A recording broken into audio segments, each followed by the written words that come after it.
Well, good morning, everybody, and welcome to the Camera Life podcast. This is episode 103. If you haven't watched it already, make sure you go back and watch our 100th episode that took place last week. And join in the celebrations and check it out.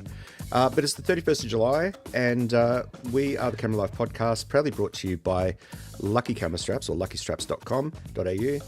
And head there if you want to pick up a new camera strap or a belt. Or some merch. Or some gloves, some photography gloves for winter, you know, Yeah, we also whatever. sell gloves. Yeah. But anyway, that's enough of the ad read. Today we are joined by Australian portrait, beauty and outdoors photographer, Geoff Webber. G'day, Geoff. Good morning. Good day. Now, you're not new to podcasts, are you? I think I've seen you on a couple already this week, looking into... I have done one or two, yeah. Digging up the dirt on you. Oh, good. Yeah. Bit of background info, yeah. Well, you know, we like to thoroughly vet our guests. That's good, So, yeah. As long as it passes muster, that's okay. yeah. Just before we jump to the chat to say good morning to everybody, Geoff, can you just give us a very brief 60-second version of who you are and what you do? Sure. Based in Melbourne, did photography back in the film days, in the 80s and it was late 70s, 80s. Then didn't touch it for a long time. My wife does a lot of bushwalking and hiking and said we needed a camera for taking pictures out in the bush. And so I researched it and got back into it, got her an Olympus EM5 Mark II. And then after a year or so, she said, I don't want to take this out anymore because I don't like changing lenses while I'm out in the bush. So I said, well, give it to me because I used to do photography. So I might get back into it as a bit of a hobby and things. I think she's regretted it ever since because I spend way too much money on camera gear these days. She's only got herself to blame. That's what I keep saying that, but it doesn't go over as well. No. No, you say that in your head. You don't say that that's right. Yeah. Word to the wise. Yeah, that's yeah. Say the quiet parts out loud. And so since about 2018, 2019, got back into it more seriously. After retired in 2019 from a life in finance, IT, that type of thing. Yep. And I've been doing the photography ever since. Right. So you're a full-time photographer now?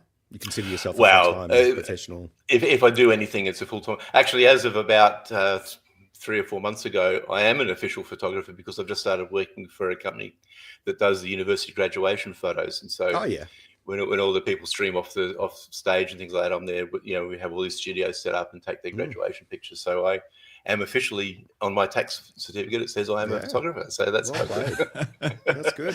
It's always a fun discussion. The old, when can you say I'm a photographer? And I personally think anyone can say that, depending on what their interpretation of what they do with it is. But broadly speaking, I remember when I was starting my business.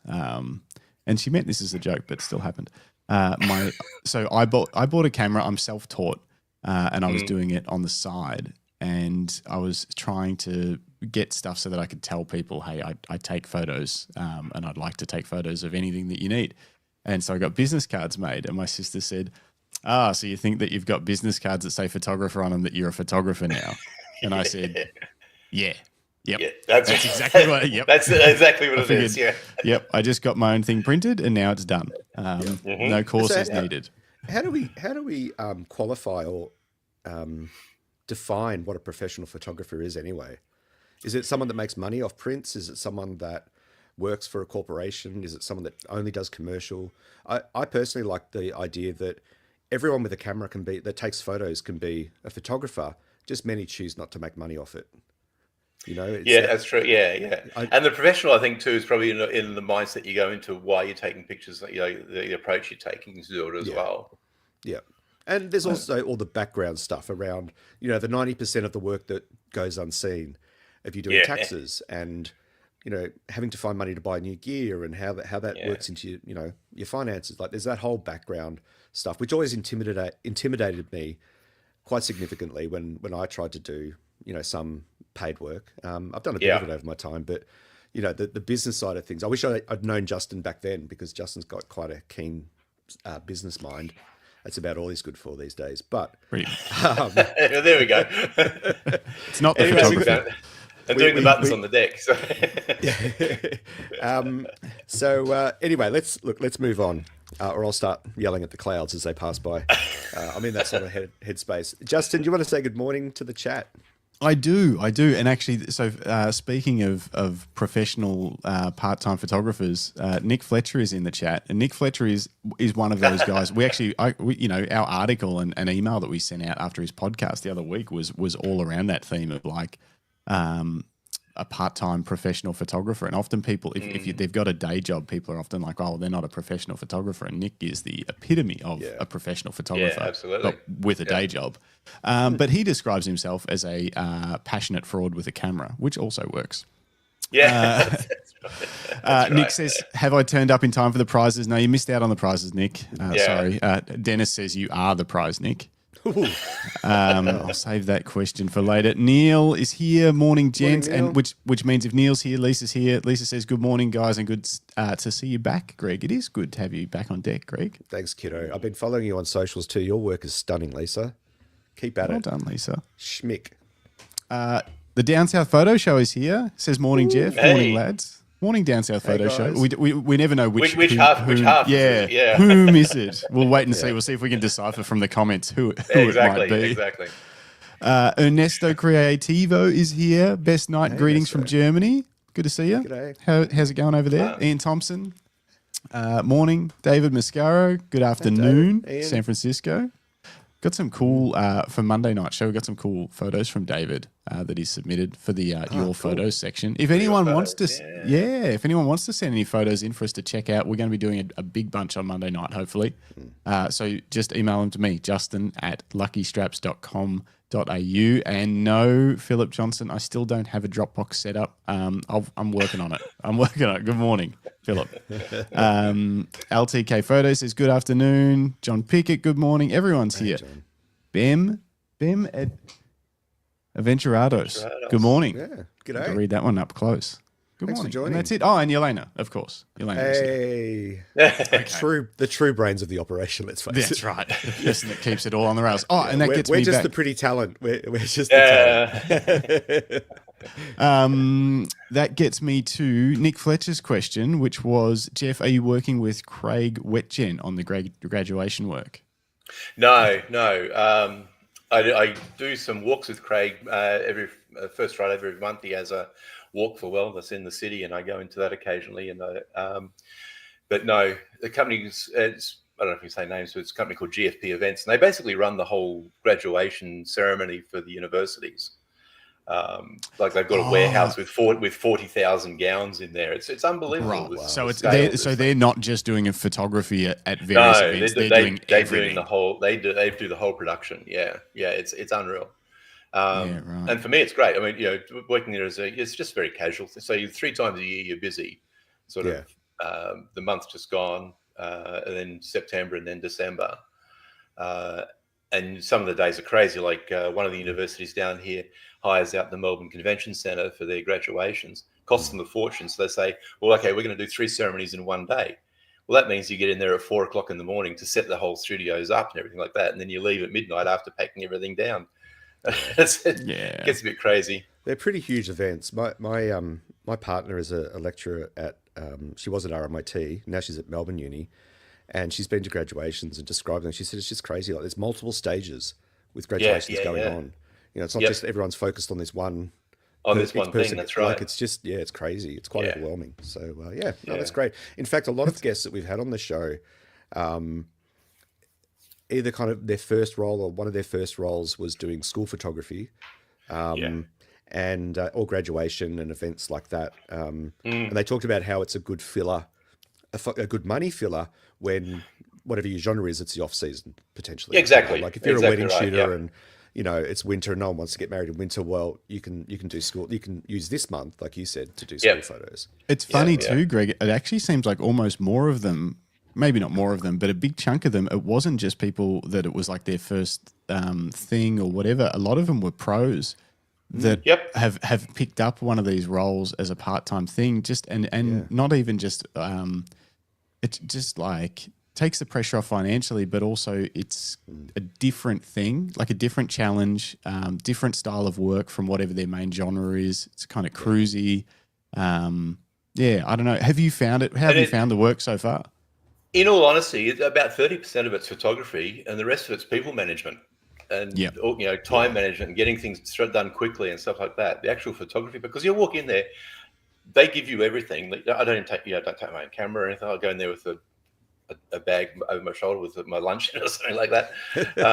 They give you the camera. They have this amazing app it was like an iPhone sitting on top of a little cage on the phone, and it sends the images directly to a server back in, I think it's in Glen Waverley. Wow. And after you take the photos, they'll get a notification on their phone within like 2 minutes. Your pictures are ready to download. And you go from there. Yeah, it's unreal. It's all shoot to deliver. There's no editing or anything like that. So you got to get it right. You got to get it right, yeah. And so in the you work out where the grid lines have to be and stuff like that, and it's not the most creative thing in the world that you can do, because there are set poses that you got to do, and depending on what package they bought, you either get two poses or 4 or 8. Yeah. And you churn through a lot of people.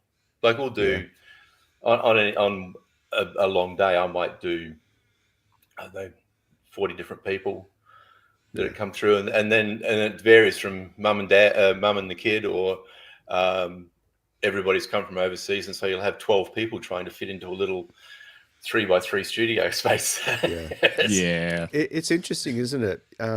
How far that genre has come, because we spoke with Mark Bluetooth.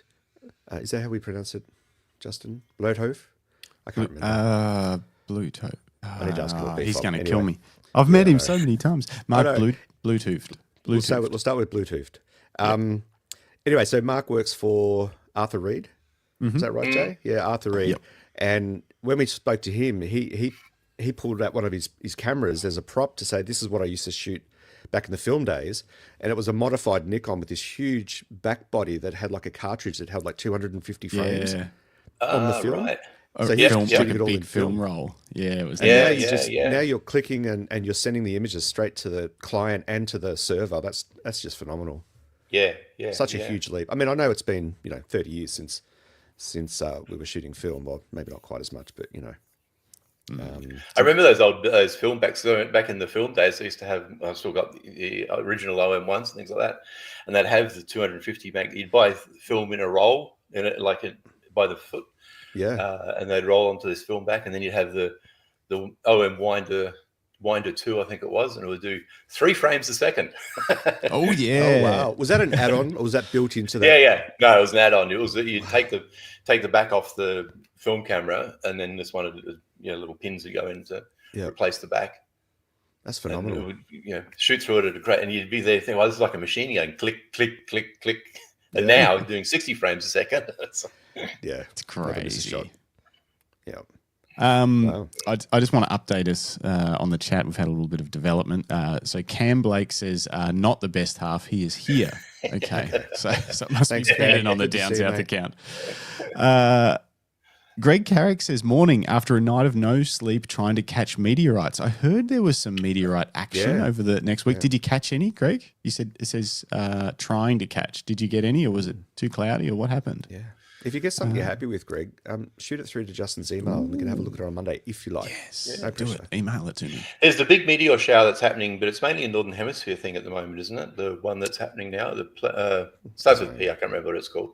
Yeah, I saw the news that it was happening, and I didn't look far enough into it to see whether we'd be able to see it. Greg will update us. Ernesto Creativo says, my wife is always pleased to get pictures from the family above average, but she would be surprised at how much my gear is consuming. That's common just sense. Come clean. Just come clean. No, just keep it on. The longer you leave it, the worse it'll be. Nah, just say you got a good deal. I got a good deal. You Oh, I've had this one for ages. Yeah, exactly. And so we've also got Jim is here. Good morning, Jim. Hope everything's going well. Pete Mellows is here. Howdy from Hobart. Hey, Pete. Hey, buddy. And Robert Varner says, good morning, Australia. Good morning to the entire country. Thanks, Robert. Robert's from... We all appreciate it. We appreciate it. Robert's from near New York somewhere, so it's probably summer up there. Yeah. Paul's here. G'day, guys. Yeah, you can catch up on it later, Paul. And No pressure. Greg says a few, but they're just streaks of light. Oh, cool. There Oh, we go. one more. Marco Wolfart says, good morning. This name has a long story. And I was like, oh, yeah, Wolfart. That is an interesting name. And then he says, no, the BEM Adventurados one, I mean. Okay. Well, your name has an interesting story, I'm sure, Yeah, it too. does. All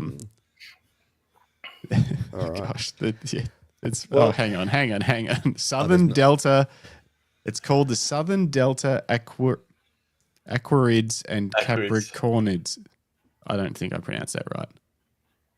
Okay, I'll take your word for it. Yeah. Anyway. Yeah, he's We'll had no check him sleep. out. Don't start an argument. No, exactly. No, All right, Get ugly. back to All Geoff. right. Let's press on with learning more about you, Geoff. So we like to roll back the clock, and you know, I've done some research on you. I've read your bio, but for the folks watching and listening along, when did your photography journey commence? Like, what was your first camera, and were you raised in an artistic household or a business-minded household? Let us know. Yeah. Well, the first real memory of cameras that I have, I don't know if you guys have seen, or you're not old enough to have used them probably, but the Kodak Instamatic, the 126, the little cartridge film, drop in the back, have the thing called a Magic Cube flash on the top, which is like a... Was that the little thin camera? It was... Like long and thin? What number did you say it was? That was a 126. 126. Instamatic 126. Yep. No, the one you're thinking of is the side that held sideways, like holding an iPhone on the edge. Yeah. Was a 110. Ah, that's Kodak it, yeah. 110 Instamatic. Yeah, But my the nan had one of 126 was a those. little bit bigger. Yeah. Would have a aperture. They have a picture on the front of the sun. That one. See that? Oh, I'm pointing to it. That's going. You went to touch the screen, didn't you? Yeah, I did. I love it. Like this? That's the 100. No, that's the way the film was. See the one that had the flash cube on the top of it, and it's got a blue background down the bottom row at the moment. Down In the there, middle on the down, bottom. that Yeah. one. That one. Oh, those flash cubes. I was fascinated with them as a kid. Yeah, they're cool. It was like They're those. cool. Same Kinda shape like as that. That's his Yeah. 333, but yeah. 333. But that little dial at the front would have a picture of the sun or a picture of a cloud, and that was your settings. I have no idea what the shutter speed was. But my first experience with using it, a friend of mine used to do observed trials on motorbikes, which is like motorbike racing, but as slow as possible. You go through these sections that are really up and down gullies and things like that, and you lose points if you put your foot on the ground. And so he was right into that bike control and that sort of thing. And so I'd go out with him and take pictures of him in weird positions, because I get on these very strange angles and that. And that was my first experience of actually going out shooting something intentionally. It was with this little Kodak Instamatic. Very cool. And what about your upbringing? Was it an artsy family, No, a business family? not or somewhere in really. the middle? Somewhere in the middle. My dad was a carpet layer. Mum was stay-at-home mum. My grandma was a singer. She used to sing, not professionally, but she just was a very good singer and stuff. No, the art. Oh, mum's a ceramicist, but she really got into that later in life. So she made ceramics and stuff. Yeah. But at the time, no, we were just a run-of-the-mill. It was back in the days when you'd sort of get home from school and then get told, okay, go outside, come back when the street lights turn on. Yeah. So you'd run around in the neighborhood and climb trees and things like that. So. I had my BMX. I was pretty happy. Yeah, Me too. I never had a bike. I never had a bike when I was a kid. No bike. I never had a bike. Never owned a bike. There's a therapy support group for those people. Yeah. Wow. Can you ride one now? Yeah. I have. Okay, Yeah, cool. no, it's okay. Yeah. I've had one since. He hasn't taken the training wheels off yet, but you can still ride it. No shame, mate. No shame. I had to sell it because it got a flat tire and I didn't know how to change the tire. So I thought, I guess I'll sell the bike. Oh, no. I mean, you could have just taken it to a bike shop. I know, that's true. Oh, wow. Okay, so what age were you running around with the Instamatic? Do you remember roughly how old you were? Probably 12, 13, something like that. Yeah. Yeah. So pretty early to be being a photographer. Yeah, photography. Yeah, that's right. On assignment too, because he'd say, "Okay, I'm going to do this section." So he'd pick me up from home, and then we'd go because we're always out in the country somewhere, and they'd mark off these sections with tape, and there'd be people standing there with overcoats and clipboards, watching like train spotter type guys, to make sure you didn't put your foot down to take off penalty points. And so from those early experiences, I know you mentioned earlier about, you did the film stuff and then it stopped. Yeah. And then you picked up digital in around 2019. I think you said 2018, 2019. Just in time for COVID. Yeah. In those in those years before then, were you doing incidental photography? Did you always have a camera in the house? I had a camera. I always had a camera. My first overseas trip, wife's from New Zealand, so we went to visit her in New Zealand, her family and that. And so I need to, overseas trip. What's the first thing you want to do? You go and buy duty free. In those days, they had the duty free shops I was in Sydney at the time. And so George Street had all the duty free shops in a row, and you'd go in there. And so I bought myself an Olympus camera there. Yep. Which one was it? OM2 SP. Ooh. What was the SP for? Sport performance, something performance. Basically, it had more electronics in it, which actually was its downfall because you had those cameras had little non-rechargeable batteries. Yeah. And the SP had a leak in the circuitry. So exactly. Spot program. That's what it was. Spot program. Yeah. Okay. So you actually do spot metering. So I had the OM1 as well when I was at uni. The first time I got introduced to Olympus and sort of fell in love with the brand, one of the Japanese developers came out when they launched the OM2, and they had a big event at the Sydney Town Hall, and I was going to college up near Newcastle. So we all came down the train and went to this thing, and this guy was showing me how it does off the film plane metering and all sort of thing. And he was the one who showed me that his motor drive did 3 frames a second. And I thought, wow, this thing's so advanced. It's great. Wow. One of these days I'm going to buy an Olympus camera. And so got the OM2 SP for my first overseas trip to New Zealand. Wow. So that guy, that Olympus rep or whoever it was, really hooked you in for life. Yeah, you're ride or die. I'm exactly. I'm not as bad as some people who get OM system tattooed on their arms. There's a photographer in the US and now he doesn't shoot for Olympus anymore. So wow, that's a problem. You'll have to do a cover up. It's like a bad breakup, isn't it? Yeah, you just get your whole arm tattooed black. You get your whole arm done black as a sign of remorse. You just add sucks underneath it. Now, Dennis from School of Light says selling a bike because of a flat tire is like the young fella binning memory cards because they're full. We had on Monday night show. That was amazing. Just stores them away. He's like, memory cards full. Put it in this box. Buy a new memory card. I could not believe that. I've never heard of anyone doing that before.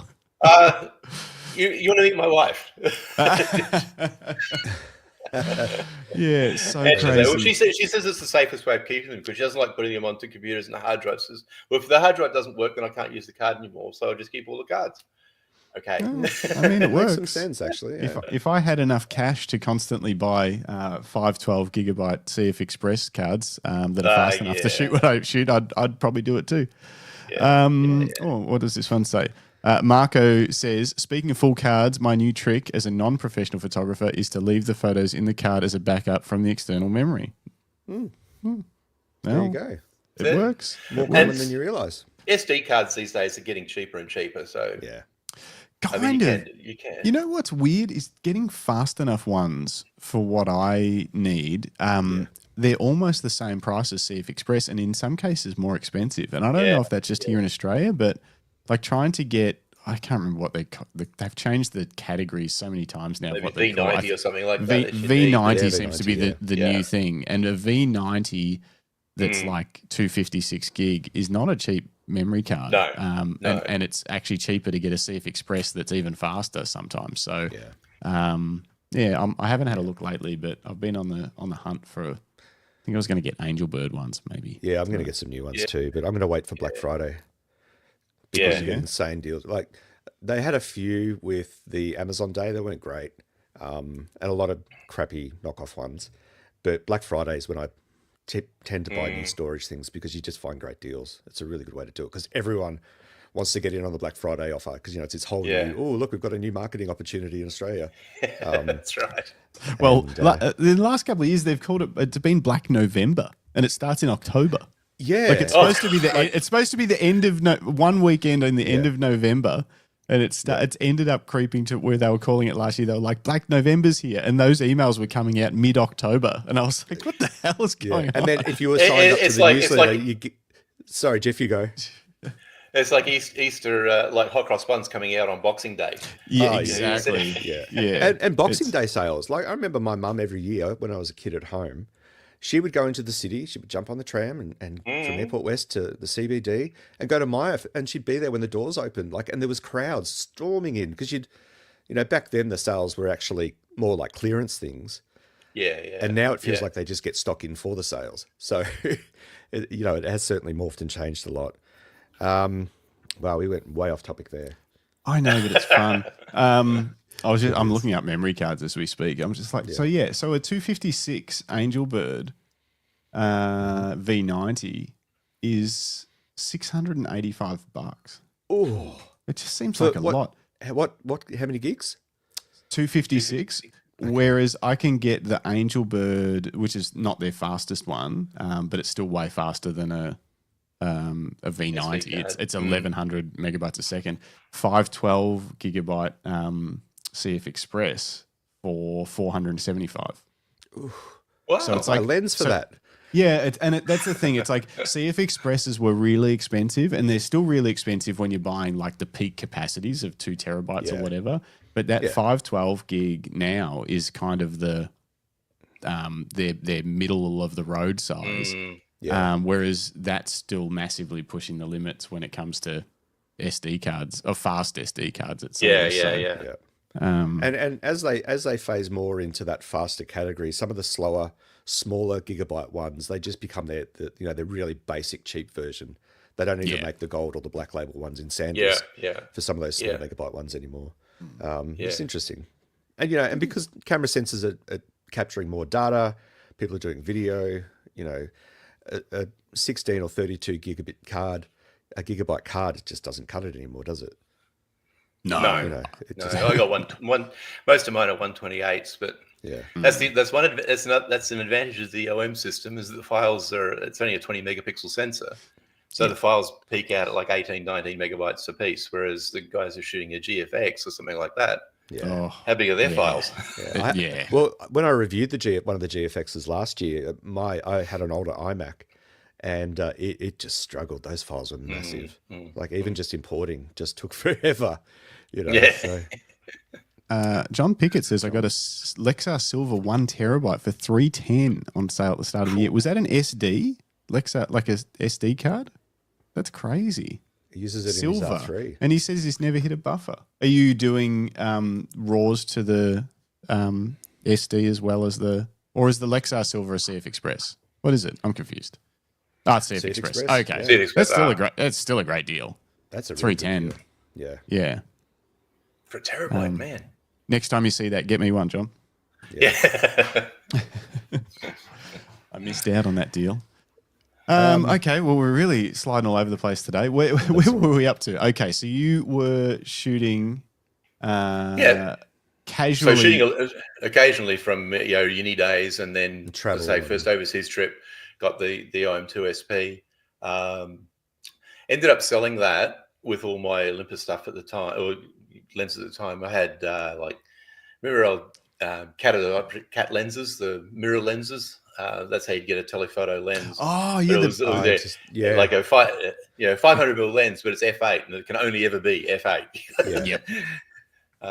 So I sold all those, and then between my wife and I, we bought a Canon AE1 program because it had autofocus. So I thought, we've got to get into the autofocus thing. Came over to the dark side for a little bit. Little bit, but that was never my camera. Okay. So I was always heard. Like at the moment, she has the Leica Q, and I'm not allowed to touch it. Oh, really? Oh, wow. And the first Q. The first Q, yeah. Oh, nice. That's what after a number of iterations and trying cameras like Sony 6400s and a Ricoh GR2, she's finally settled on a Leica Q to take out when she does her walks. Wow. Well, I guess that helps keep your gear budget high. If she's got a Leica, it's hard. She can't be like, oh, you bought another camera. You're like, you've got a Leica. Yeah, that's right. Come on. Yeah. But I got to say, those Sony A6, A6700, 6400s, they're surprisingly good cameras. I went into a JB Hi-Fi the other day, and I think they had the A6700 on, which you rarely see obscure cameras like that in JB Hi-Fi. But and for a moment, I was tempted to think about buying it. There were several barriers, but no, it's just a nice compact. Just It was a fleeting moment. It's not a Fuji though. What would happen? This podcast would fall apart. It would. We wouldn't know what to do with you if I couldn't make Fuji jokes. You can just make Sony jokes. That's true. They're pretty easy to. No, it's interesting though, because they are. Over the years, I have considered a number of Sonys, like the original RX1R, some of the more complex RX100s. They're great little street cameras, great little travel cameras, and I have considered them many times. But I'd often thought that if you'd ever switch from Olympus, it would have been Sony back in when the A7s first came out. Yeah. I tell you, if I ever switch now, Z8's got my heart at the moment. I think. I could switch to Nikon. Yeah. Interesting. So why? Tell us why. Just because I think it just feels good in my hand. I really like a friend of mine's got a Z9. They're way too big for me. I mean, coming from an Olympus to a Z9 with this built-in grip, it's like, what was Olympus thinking when they made the EM1X? Great camera, but it's just so big. But the Z8 just the functionality of it and the way that they come back from the dead, basically, and the tech that they've thrown into these cameras now, I'm really impressed with the Z8s. Yeah, it's been a great turnaround story, hasn't it? Yeah, look at all the little Nikon fiends in the chat. Look at Jim. Jim's like, yes, Nikon. And Samantha Olsen, I really like Geoff now. The Z8 is a beast. Anthony Stonehouse says, I went from Fuji to Sony to Nikon. Love Nikon too. And, it's okay, Anthony. We all make mistakes. Well, he said, I'm shocked. Greg talking about buying a Sony. He's in disbelief. Lisa loves her Z7 too. Look at Nikon and getting all the love in the chat.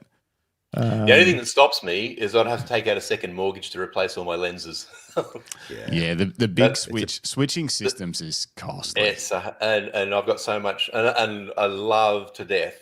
I'll put Olympus glass up against pretty much anything. I love it, but I've got a lot of it now. Yeah. So it would cost me a fortune to switch systems. And so the thing is, every time you're tempted to switch, just go and look at Scott Portelli's work, and then you'll be like, I know. Yeah. Who don't need it? Why don't need it?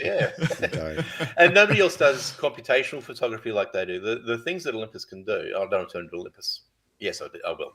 Yeah, go on. Their live composite stuff. That's what really attracted me. And that's where I first met Dennis. Was doing light painting and went on one of his workshops and how this light painting thing works with live composite. I mean, you just can't do that. Some of the systems have come up now and have followed on from what Olympus initiated, but good old home systems, they do break the ground a lot of the time. Yeah, and I saw an article or interview or something with one of them recently that said that the reason that they're avoiding, I can't remember whether they said more megapixels or a bigger sensor. Couldn't have been a bigger sensor, surely. Who's that? OM System. Okay. Someone from OM System was saying they wouldn't want it to negatively affect the computational photography features that they've built in. So anything that they do to increase, megapixels or something like that needs to not slow down the computational photography side of things. They said that was critical because they've really put a lot. That's into what that they've niched themselves into. Yeah, exactly. Sure. And they don't want to try and improve one thing at the detriment of that stuff. So it's interesting. I don't know. The more and more I learn about it, it's a very cool camera system. What I'm really interested to see is like, where does it go from here? You know, do you ever think about that, Geoff? Like with Absolutely, since you're so invested in the system, like where do you think they should go? I think they probably need to, as much as the megapixel wars, Olympus people will say is over, that you don't need that many megapixels. A new sensor will be good. I mean, the sensor we've got in IM1s is pretty much this. That's the only new one that's come out since the whole EM1 series, because it's backside illuminated and that type of thing. So the readouts are faster and that. But just the megapixel size, you'll get people say, well, I can't shoot on Olympus because my stock agency requires 24 megapixels to do submissions for imagery. And if you can't give them a 24 megapixel file, you're out of luck. So that's the only thing. I think that may happen. There's a rumored Sony Micro Four Thirds sensor that with, I think it's 42 megapixels. Ooh. That it's been talked about for a long time, but they haven't actually put it into a camera yet. Because most of the sensors around are Sony sensors. Yeah. So it's really just a matter of finding the right body for that. That whole situation fascinates me because, camera companies are really competitive. It's all about market share. And the fact that Sony is making sensors for people, for other brands, I've always been curious to know, how do they manage that conflict of interest? It's a good question. Is it a separate wing of Sony that doesn't have anything to do with Sony optics or head-on? You know what I mean? Like I don't know. It just fascinates me that there's that idea that, we're building a new camera, we need a brand new sensor, and we're going to let Sony know about it. If you're Fujifilm, for example, it's really weird.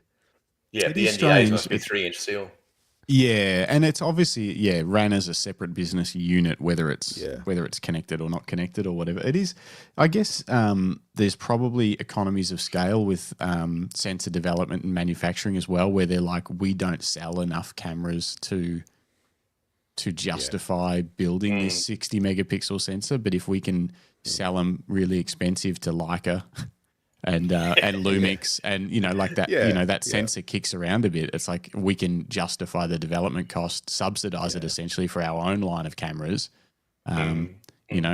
maybe make theirs slightly worse because we're Sony and we can do what we want. We can do it. I reckon OM will stick with computational. I don't think they'll push for higher megapixels. I think they'll use what they've got, which are great sensors, but they'll use the computational side of things in camera to elevate the resolution and the dynamic range. And you just need to see, you just look at iPhone photography, which is all computational photography, the things you can do with an iPhone these days. Put that onto a bigger sensor, with Olympus know-how behind it. I don't know where you can stop. It's just, it's endless. Yeah. And we often discuss that whole sensor thing, like for me with Fujifilm, like they've got the Trans Sensor 5 HR now. That's their flagship one. But they put it in every camera almost. They even put it in the Fujifilm, not in the X half, sorry. They put it in all of their X and GFX series cameras. But it makes you wonder sort of where it's going to next. At the moment, Fuji flagships are capped at 40 megapixel. Maybe they'll push to 60 in the next year or two. Or maybe they'll say, no, actually, it's too close to the GFX. They couldn't possibly need to. I mean, look at Canon's R5 Mark II's 45 megapixel. It's their highest resolution camera, and it's doing great. Until Canon is at 60 or whatever, I don't reckon Fuji need to do anything. Because they're that close to the Z8, the R5 Mark II in megapixel count. I don't think the megapixel's holding them back. It's probably autofocus. Anyway, moving on. Dennis Smith says, I make massive prints off my Olympus gear, but commercial work these days, they do want to crop and chop up images. Very, very true. They want to be able to cut verticals out of it and do all sorts of stuff, and they want to have plenty of res left over. But he also says, made 30 light painting portraits last night using live composite out to a huge screen in a room. Mine's blown. Absolutely. Exactly. And that's what's important. I'd like to have been at that. I know the event Dennis was at last night. I saw it advertised, and I'm from Adelaide originally, and to get down to the Richmond Hotel and see all that sort of thing happening, it would have been very cool. Yeah. Yeah, I need to see it in person again. The first time I saw him doing his stuff, I was like, "What the hell is this?" Yeah, we were mesmerised. It mesmerised. We just watch him do it all day. Yeah, it's so much fun. If anyone just hasn't, his energy he brings to it, that in itself, that energy that Dennis brings to everything he does, I think you see it in his images. There's energy and emotion, and it's contagious too. Though it makes you feel excited about photography just watching him be excited about photography, and then you want to try and do something cool. If anyone hasn't been over to his YouTube channel or Instagram, whatever, Dennis Smith School of Light, great big ball of light thing, you'll find him. Go and watch it because he's got behind the scenes little clips and stuff of how he creates what he creates, and none of it's Photoshop. It's all It's not behind live. a paywall. It's just all there for the taking. What we were talking about before about, in the old days there were gatekeepers on photography. Yeah. Dennis is the anti-gatekeeper. Absolutely. Yeah, he's the opposite. He's like, hey, look, you can just watch me do it. I'll show you exactly what I do. Yeah. And the other good luck beating me. I know we're pumping up Dennis's tires here, but the man truly does deserve it. But and the fact that every time I've been at BFOP, but when we've been talking about stuff, and he just wants to collaborate with everyone. He's just like, oh, let's just give that a shot.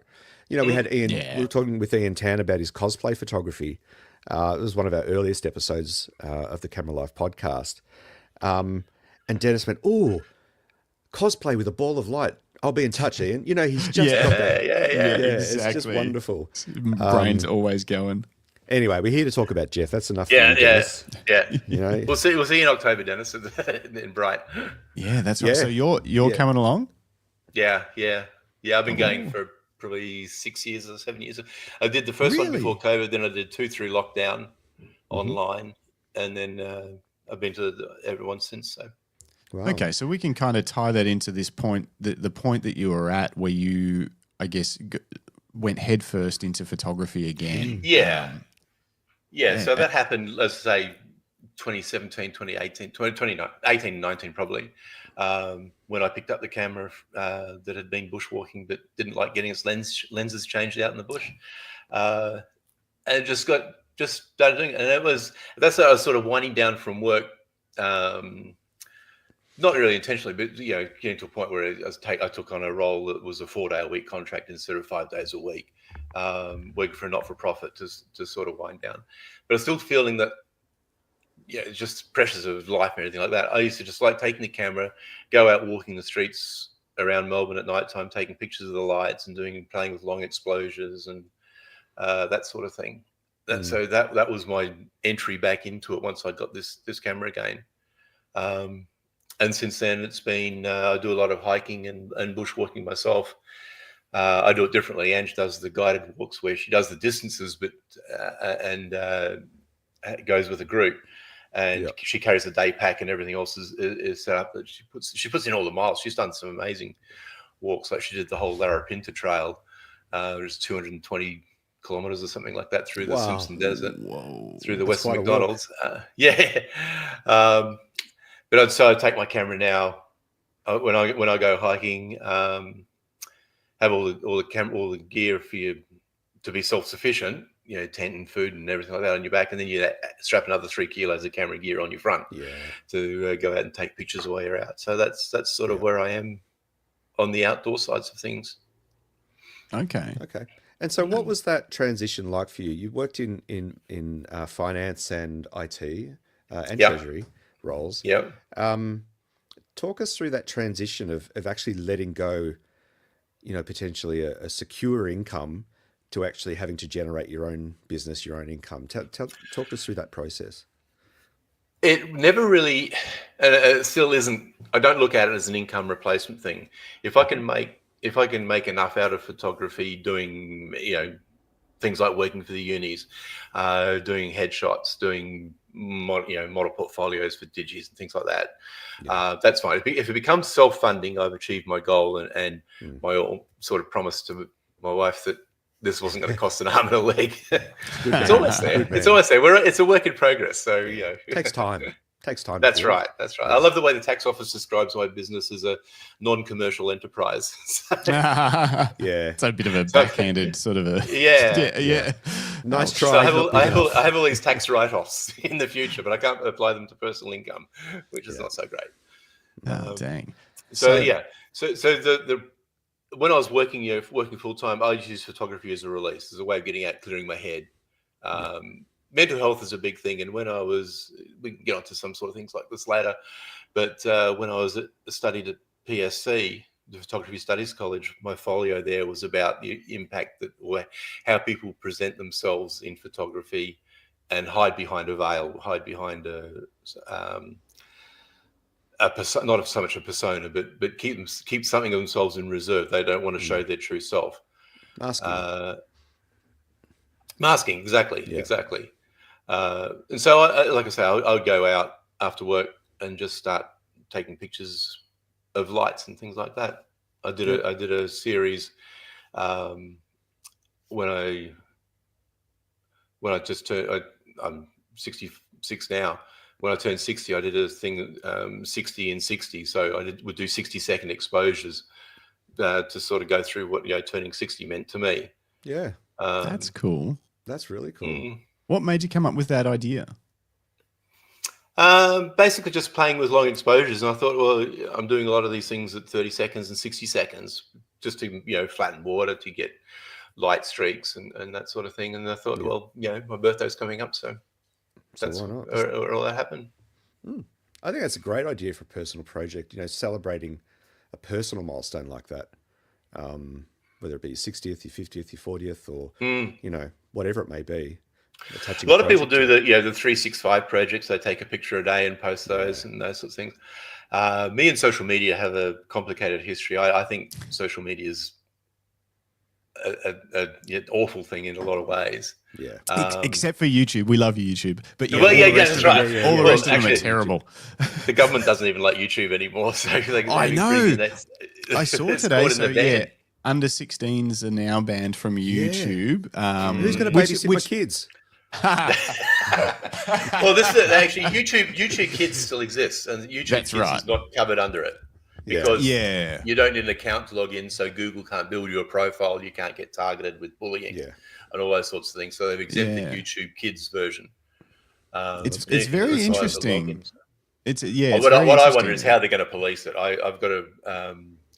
My son's partner used to work in the e-safety commission, and they're just saying, how are we going to control this?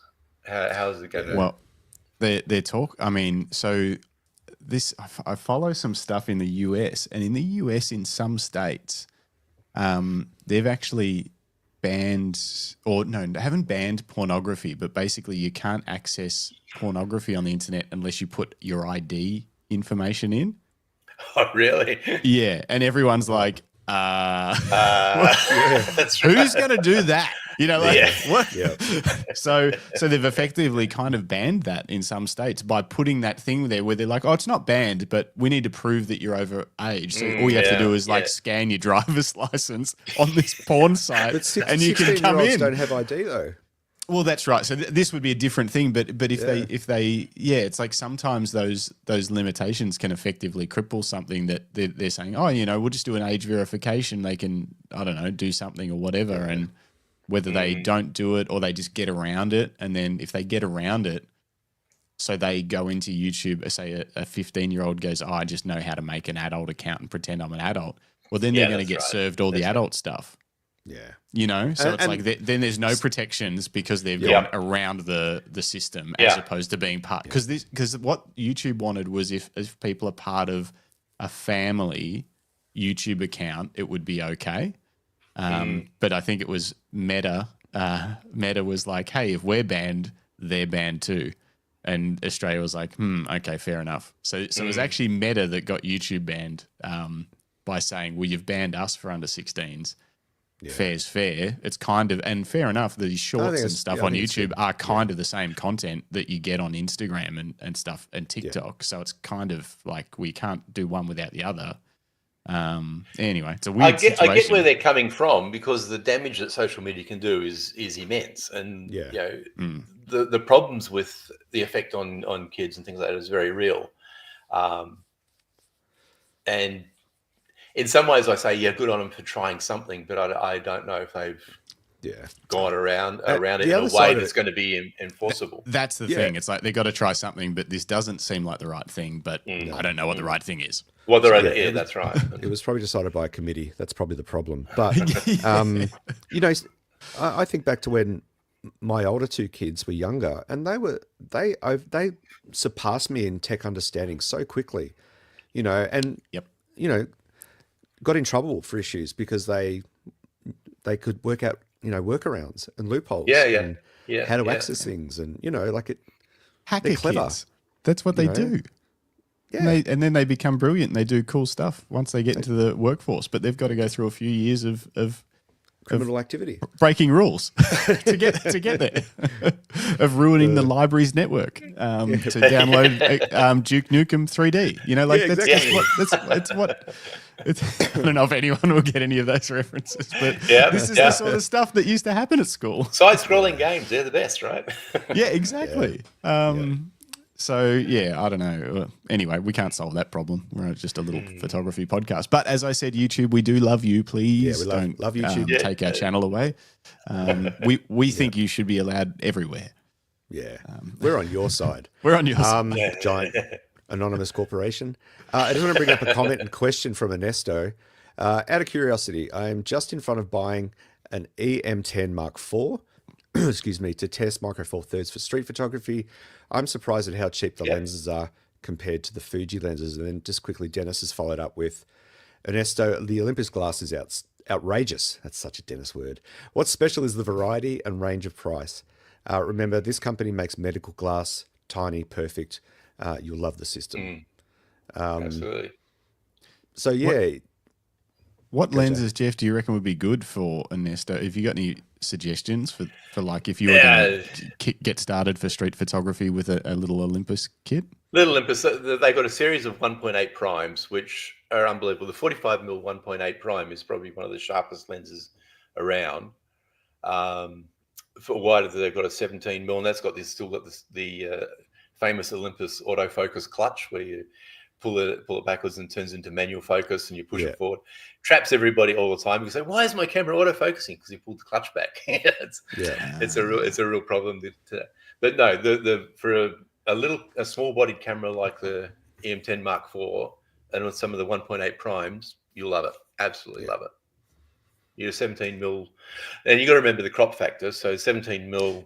It's 35 prime is going to be 35-ish, 34, and the 45 will be like a 90, which is a great portrait lens.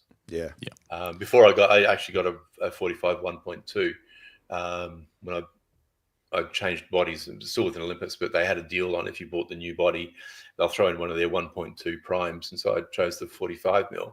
Nice. But and so I use that mainly for my portrait work now. But the 1.8 version of it is tiny, and is absolutely superb. Yeah. Justin, speaking of Geoff's images, shot with OM, should we bring up his Instagram page and have a quick squiz? Yeah, Instagram or the new officially launched Geoff the Webber new photography. world premiere. Let's go to the world premiere. You heard it here on the Camera Life first. Just like we had the first interview with Scott Patelli. Well, we're saying it's the first interview. We have a world exclusive for Geoff Webber's portfolio. So I believe, correct me if I'm wrong, Geoff, but the lead up to this podcast was the push that you needed to get a web presence happening. Correct. This has been a failed lockdown project. There's been about 4 versions of this. And I keep saying, no, I don't like it, and then changing it again and starting from scratch. And then somebody said to me, and I've just adopted this is a motto now, don't let perfect get in the way of good. So it's out, it's up there. Take it for what it is. It'll be a work in progress forever. Now, actually, before we look at some images, so you were saying before we start talking about YouTube, you're not a social media kind of person. You didn't love posting on there. Didn't love posting. In fact, I stopped when I went to.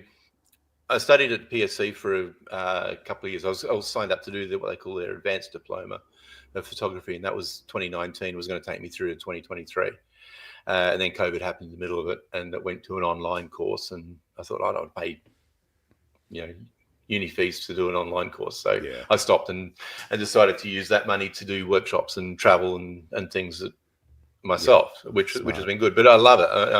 I've got all the time in the world for PSC as an institution and what they do. I think it's fantastic. And they were the hosts of the photography prize that was on over the last month as well. They have a lot of things there.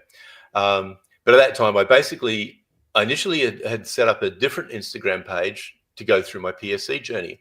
And then I fell out of love with the idea of posting of it. And I stopped posting from 2019 onwards. And then I've been doing some doing shoots and did a shoot with a girl down in some rock pools down in Sorrento. And I got this message on my Instagram that says, "Oh, do you want to collaborate on this post?" I thought, "Oh, yeah, I'll collaborate, whatever that means." Click on that. Clicked on it. And all of a sudden, my Instagram page is alive again, because when you collaborate on Instagram, it goes on your page as well as their page. And so all of a sudden, I'm getting things are being posted under my name. So, okay, this is interesting. So I guess I'm back on Instagram again. But most of the things that are on there are through collaborative posts rather than me actually going and creating new posts on my own account. Yeah. Is that so? Yeah, are you not? I guess this gets into a little bit of like what your goals are with photography and things. Is that you're not sort of desperately trying to use Instagram as a way to market your photography services? Well, this is what I know. Through word of mouth. It's word of mouth. It must be word of mouth. Although since I stopped posting on Instagram, when I stopped posting, I was on about 550 subscribers, viewers, whatever, people following in my account. Yeah. In the 2 years where I basically didn't post anything, I cracked over 1,000. I thought, well, how is this happening? I don't get it. Keep doing that. That's working great. So I thought, it's working well. So I'm something like, I don't know, 2,100 or something now. And I'm not actively pushing it. That said, I do get a lot of posts on there because people say it, and they say nice things about how the shoot went and things like that. So that's all good. But definitely word of mouth is the way it is. But I'm not pursuing this as a income replacement. It's not. Yeah. I wouldn't want to depend on it to survive. The pressure's way off. And so I just do it because it's what I like doing, and it's what I get enjoyment of, and I get fulfillment out of, and always learning and exploring and trying different things without that pressure of having to make it commercial in a real sense. Yeah, it sounds like fun. It's the way to do it. It does indeed. I like that idea of non-pressure kind of experience with it. Yeah. Can I ask you a question about when you return? So you returned to tertiary studies later in life in 2019, I think you said, just before COVID. What was that like for you, being sort of more of a mature age student studying photography? What was that like? It was good. It was good. And admittedly, the cohort that I was with was while I was still working. Yeah. And so it was 2 nights a week. Starting at 6 o'clock at night, going into night school for it. And so a lot of the other people in our first year class were mature age students as well. Like they were older people. There were a couple from young ones. Most of the young people though tended to do the day classes, and so the people who were working would go in and do the night ones. But I had done part-time study or mature age studies since I did a master's degree in the mid '80s. Went back because I'd always been Treasury and finance, but never actually did any formal accounting work. Oh, yeah. And as you sort of get up in the finance or Treasury game, you start off on making the deals, and that's what the Treasury side is, the origination. And then the accountants, we always look down on the accountants, they just want to record the deals. They don't actually do the work. They just write down the numbers for it. But as you get higher and higher up to be finance director and things like that, you've got to understand the balance sheets. You've got to understand the accounting side of things. And so I went back and did a Master of Accounting at later in life. So the idea of study has never fazed me too much. Yeah. And you find your group within wherever you are, and I can get on with most people, hopefully. Did you make some friends there? Absolutely. Yeah. How long were you there before you stopped? I did all of 2019. So I did all of 2019 and then half of 2020. Yeah. And then it went online, and that was really unfortunate time because 2020 was this, the second year program was when we were allowed to use the PSC studio and do a lot of studio work and learn how to do lighting and things like that. And all that went on. I thought, well, this is really defeating the point of doing the face-to-face course. Yeah. But out of that first year cohort, the lecturers were unbelievable. We had the best guy in the world who took us for our very first semester, took right back from the basics, and he was terrific. But the students, there's probably 6 or 7 of us out of maybe 18 people in the class, and we still catch up every 4 or 5 months for dinner. And one of my mates he's retired since PSC days, and he's now on a road trip. He's up in the bottom of Arnhem Land somewhere, doing photography. Another friend of mine I caught up with yesterday, she does circus photography and her own work, that sort of thing. So we catch up with them quite a lot. And so, we made some good friends out. And the people at PSC too, that have done, like, they're judges now for the Australian Photography Prize as much as other things that they're up to. I still catch up with them fairly regularly as well. Yeah. So as an institution, it's a great place. And if COVID hadn't happened and hadn't gone online, I would have done the whole 4 years. In fact, the lady I caught up with yesterday, she did the whole 4-year diploma and then enjoyed it so much. She's halfway through her bachelor's degree now. She's turned into a full-on degree program. So, crazy. All right, so you enjoyed it, and you obviously really enjoy learning. As you said, you progressed from that into just going, okay, well, what can I do in terms of workshops and, sort of, I guess, curating your own photography education. Exactly. Exactly the right way to put it, to curating your own journey to what you want. So you pick a specific topic, or you say, I want to know about, well, take Dennis, for example. I want to know about this light painting. I've seen these balls of light appearing on Instagram pages. I say, how on earth do you do that? And what does that mean? How do you do this light painting stuff? And so you go and do that. Or where I got back into photography and doing the hiking side of it, I did a workshop. I did a hike with Cam down in Tassie. So I've done the overland track twice with him now.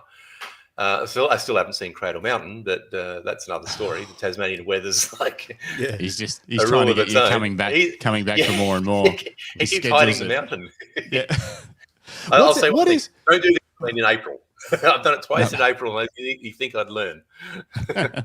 What is a tour like with Cam? So it's hiking like point to point with camera gear and your own camping gear and that kind of stuff. Does he carry all of your gear for you and cook your dinner? That'd be nice. No. The turn down service. No. What is it? What is it like? How big's the group? And tell us about what's. The first one with him, we had 2 guys, so Cam and another photographer, a leader there, and we had 6 people with us. Carry all your own gear, carry your own tents, because Cam runs it as a commercial camping thing. It's basically I treated it as a way of doing the overland, which is something I've always wanted to do, and the photography was an added bonus for it. It wasn't so, but you'd still carry all your. I took a tripod. Don't know if I do that again, actually, but that's another thing. It was good for Astro, but I've worked out ways now of balancing things on clothes and stuff like that to still be able to get long exposures. So the journey was the overland was the main thing, and the photography was the side. But Cam would take you to all these great spots. Like we'd go to the waterfalls. He'd get it to know the ranges. We stayed at one of the huts, and the rangers have their hut somewhere away from where the main punters stay. And Cam got to know this guy and said, "Oh, there's a further up this creek around behind where the ranger's hut is. There's a great place you can see the waterfalls and just great landscape images there." And so he takes us to those sort of little special places and things. And Cam's done the overland so many times that he knows where everything is and wants the best place. And I think it's worth doing those sort of journeys with someone. Especially doing it for photography, do it with someone who's done it before and knows those spots. We talked to Pete Mellows a couple of weeks back about he used to do mountain biking tours in Tassie on the tracks, and you know, he would get access to properties that otherwise you couldn't get. Yeah. You know, because you're walking onto someone's private land to get to this amazing spot. But, you know, as the tour operator, he made a relationship with the landowner and, you know, all that sort of stuff. I just also want to touch on a point you brought up earlier about, you know, the unfortunately, due to COVID, you had to move your studies online, and that just didn't work for you. But I think there's a lot to be said for that whole notion of, you know, someone asking you, "I want to improve my photography. What's the best lens I should get?" And you know, my first answer is always, "Well, what lens have you got?" And I'd say, "Well, a new lens isn't going to fix your photography. Keep that lens. The $1,500 you were going to spend on a new lens. Travel, do some workshops. Yes. You know, do a short course, buy a book." Buy a photo book. Yeah. You know, there's so many ways to educate yourself now. And a lot of it, you know, we talked about Dennis being is it the antithesis? No, the anti... The anti-gatekeeper. The anti-gatekeeper, AGK. Is that right? Yeah. You know, there's a lot of stuff online. And you've got, you know, experienced professional people like Dennis. You know, Pete Mallows, who I mentioned earlier, has a YouTube channel. Greg Carrick has a YouTube channel. You know, go and follow a bunch of people and learn. You can absolutely teach yourself photography on YouTube and the amount of information that's out there. I think when I was disparagingly saying, I didn't want to do a YouTube course, I think it was the paying the university fees to do a YouTube course that I was reacting against. And then you know, redirecting that money to experiences, to travel, to broadening your horizons. Out in the real world, to put into practice, or to find somewhere that you wouldn't get opportunities to otherwise. And so what did you say? 6 times to the Bright Festival of Photography? 5 times? Yeah, I've done that. Yeah, and that's they're weekends where you can absolutely come away with a bit of knowledge. Absolutely, depending on what you're looking for. Yeah, and the great thing an elevated about that appreciation of your craft too. Yeah. Sorry, Geoff, I spoke over you, mate. No, that's cool. No, the good thing with that, with Bright, is you get to try things you would never do. Like I'm not real keen on food photography or that sort of thing, but it's, you know, it's there, and you've got, you know, with the way the credit system works, and you can't get into the workshop. You're like, oh, what am I going to? I've got some money left over to spend. Oh, I'll go and see what Carl's up to, taking pictures of soup that he's cooking, and you'd never do that. Yeah, exactly. And you never know what little nugget from that you might take away and be able to use in your own studio work or something, just because it's food versus a full-sized human. You might learn something about lighting or something where you're like, I'm going to give that a try. Up food for more, you know, because Carl's got that background as a chef. But, you know, if you want to get into food photography, well, you know, watch some videos, go to BFOP, do a workshop on, you know, because that will cover everything about how you plate it up, what, you know, adding layers and dimensions to your shot. Like, there's so much to learn.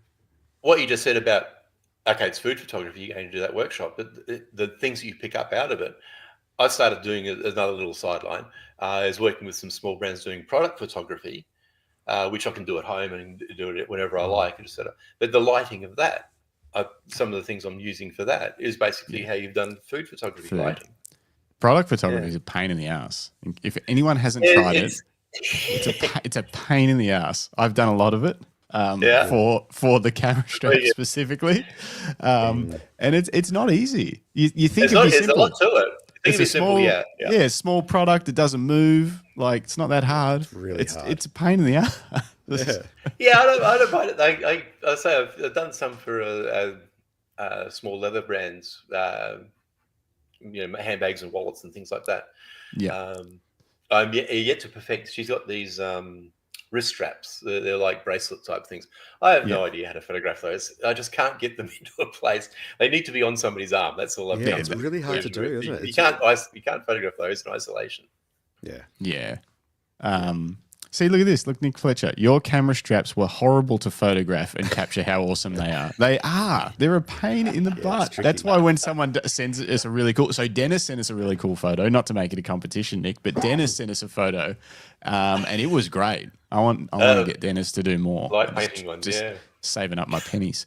Roy Bixby says at least food photography isn't as boring as other product photography. He said that just before before you said, so I've been doing some product photography. Oh dear. I'd be concerned about Nick's comment. I just saw a comment of Nick's. He wants to know more about clothes-based tripods. I think we Oh, need yeah. to. Need to see more. Yeah. Well, use your imagination, Nick. And he says, no surprise, Dennis nailed it. Yeah, Dennis nails everything. It is. So the thing with product photography is it's, I don't know, it's just so finicky and everything is way more obvious later on when you're looking back at the images and you're like, oh, that little bit's sort of crinkled and it doesn't show the product off the way it's supposed to. And then you can't just fix it. You've really got to reshoot it because once you start trying to manipulate the images, it looks unnatural and stuff. And it's especially leather, anything with texture is really difficult. Do you use flash or continuous lights for the product photography you've been doing? A bit of both, actually. I tend to mix it. I think one of the my favorite things when I'm doing product photography is I have like a big 7-foot umbrella behind me to soften the light flying into it, and then I use directional light to make something shine or whatever. And if I have some little perspex, clear perspex acrylic stands and things to put things on, and you can make those shine and things works really well. But honestly, this giant umbrella behind me to just throw really nice soft light everywhere and takes care of all your shadows and things like that as well. Yeah. Seems to work really well. For me, the biggest pain with product, because I photograph, because I review cameras and lenses, I photograph them for my articles. The biggest issue for me is dust spots. Oh yeah. You can like I've got a little kabuki brush. I get, it looks like I get rid of everything. I take the shot and there's like a pube on it. Yeah. I'm like, where did that come from? You know? So Jim just did some product shots for not pubes. Don't worry where this is going. Jim just did some product shots. Photographer. He is actually for a new strap that we're about to release. I could even show it on the. Should I? Yeah. Why not? Let's see if I can bring it up. It's your podcast and another your world strap, premiere. so you decide, buddy. Yeah, another world premiere. Let me see. You're the boss, remember? People have already seen it. It's been kicking around for ages. We just haven't had a chance to release it. Where are we? Stop sharing this. But anyway, where I was going with it was Jim did the product photography for it, and he did a good job, but he modeled it on his Nikons, which is already a problem. I had to remove the Nikon just because it's just, no. That is a problem. I don't normally, I actually don't normally take the brands off stuff. A lot of companies take the brands off the cameras, whereas I'm like, we're a camera, like we love cameras. We just leave the cameras in the product shots as they are. But in this shot, because we don't usually do dark background, we usually do light background for our product shots, and because it's dark, because of the type of strap it was, we wanted it to be a dark theme. But the Nikon just stood out like crazy, so I got rid of it. But what the thing was, so these are the straps that we're going to release. These like basket weave textured leather straps, which look really cool. Trying to think of a name of it. If anyone's got a name, I was going to call it the Stealth. Limited edition stealth. What about this? What Dennis the Vader? Ooh, that's sexy. Let's just call it that. Sexy. We'll just call it that, the Vader.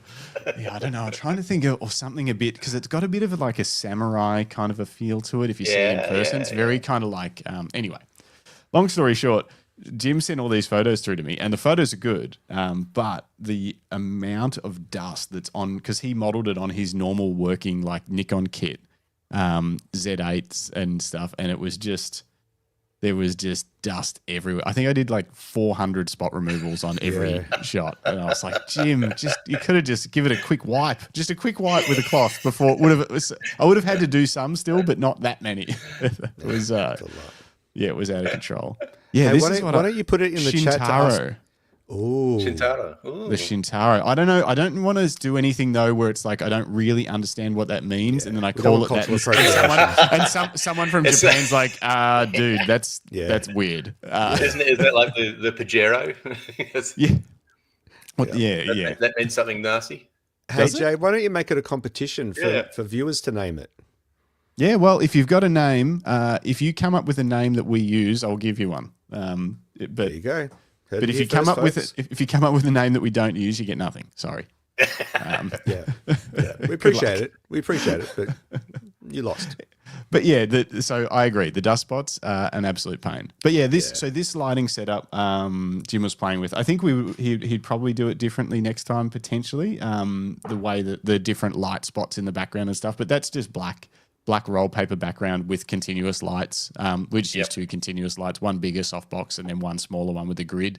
So you can sort of use one as a big soft light, like you're saying, fill in shadows, and then the other one to do a bit more directional controlled light. But yeah. Oh, LTK, are you going to offer it in the Simple 20? There will, I don't know. Oh, there's another new strap we're working on that it would get offered in. Do you want to see it? Do you want to see it? Should we? I mean, why not? Yeah, hang on one second. Where's he gone? He's gone. He has. This is a perfect opportunity for me to fill the void by reminding people that this is the Camera Life podcast, proudly brought to you by Lucky Straps. Head to Lucky Straps if you're looking for a premium leather camera strap, such as the ones we're showcasing at the moment, even though technically we're supposed to be talking about Geoff and not Justin. Yeah. But this can just be an ad. You've got to pay the bills, right? Yeah, it's an ad. Right. Yeah, still got to pay the bill. So head to luckystraps.com. And if you're new to the channel, you're new watching this video, whether it be live with us now or later on down the track, drop a comment to say hi and let us know where you're from, what you shoot. And join the community. Make sure you like this episode. It helps other people get notified that we exist. And subscribe and tickle the bell so you get all the notifications before the episodes go live. I put myself here. Okay. So you won't be able to see this very well because my light's not set up for this, but it's like a 20 mil wide strap, but with a direct connection to the camera with no adjustment. So it's more of like a Leica style. I've got it on an R3 at the moment because when I test stuff, I test it properly. But basically, it's got some built-in leather bumpers around our quick release system. So it feels really nice and connected to the camera, but it still can connect to... The problem is most of these, when you see these, they're done with ring connections, which means they can't fit Canons, Leica SLs or anything with a slot, whereas this can, obviously. But it's also quick and fast to connect, but it's got a bit of protection around it and it feels really solid. It feels not like... I'm all about how it feels around your hands, and these just feel so nice around your hands. Anyway, that we could definitely do this in that new basket weave pattern. So we'll see. Classy. Ooh, onyx. Ooh. I like that, Dennis. Oh, that's not bad either, is it? It's not bad. That's not bad at all, Den. Hang on, I've got to rearrange my... I'm going to go over here from now on. Perfect. Okay. No peak design anchors. You can fit them to our straps, but we've got our own quick release system that's a little different to theirs. But I am making a video at the moment just to show how you can adapt our straps to their anchors if you prefer their anchor link system, because their system is very cool too. Just pros and cons. I'm actually going to make a video of the pros and cons between ours and theirs, because they're really just sort of horses for courses. Yeah. Yeah. Anyway, where were we at before that ad break? The ad break. We got lost. You got to cover my for... enormous appearance fee. We're talking That's about right, photography. exactly. We're talking about education. And so maybe just talk to us. You know, you decided that. Well, sorry, COVID made the education thing too tricky and expensive. Yeah. So you get yourself set up. You know, it's 2019. You've decided that photography is going to be it. And then COVID hits, and then after that, what came next for you? That's when I started doing the hiking thing, really, and going out doing. That's how the landscape photography came into it.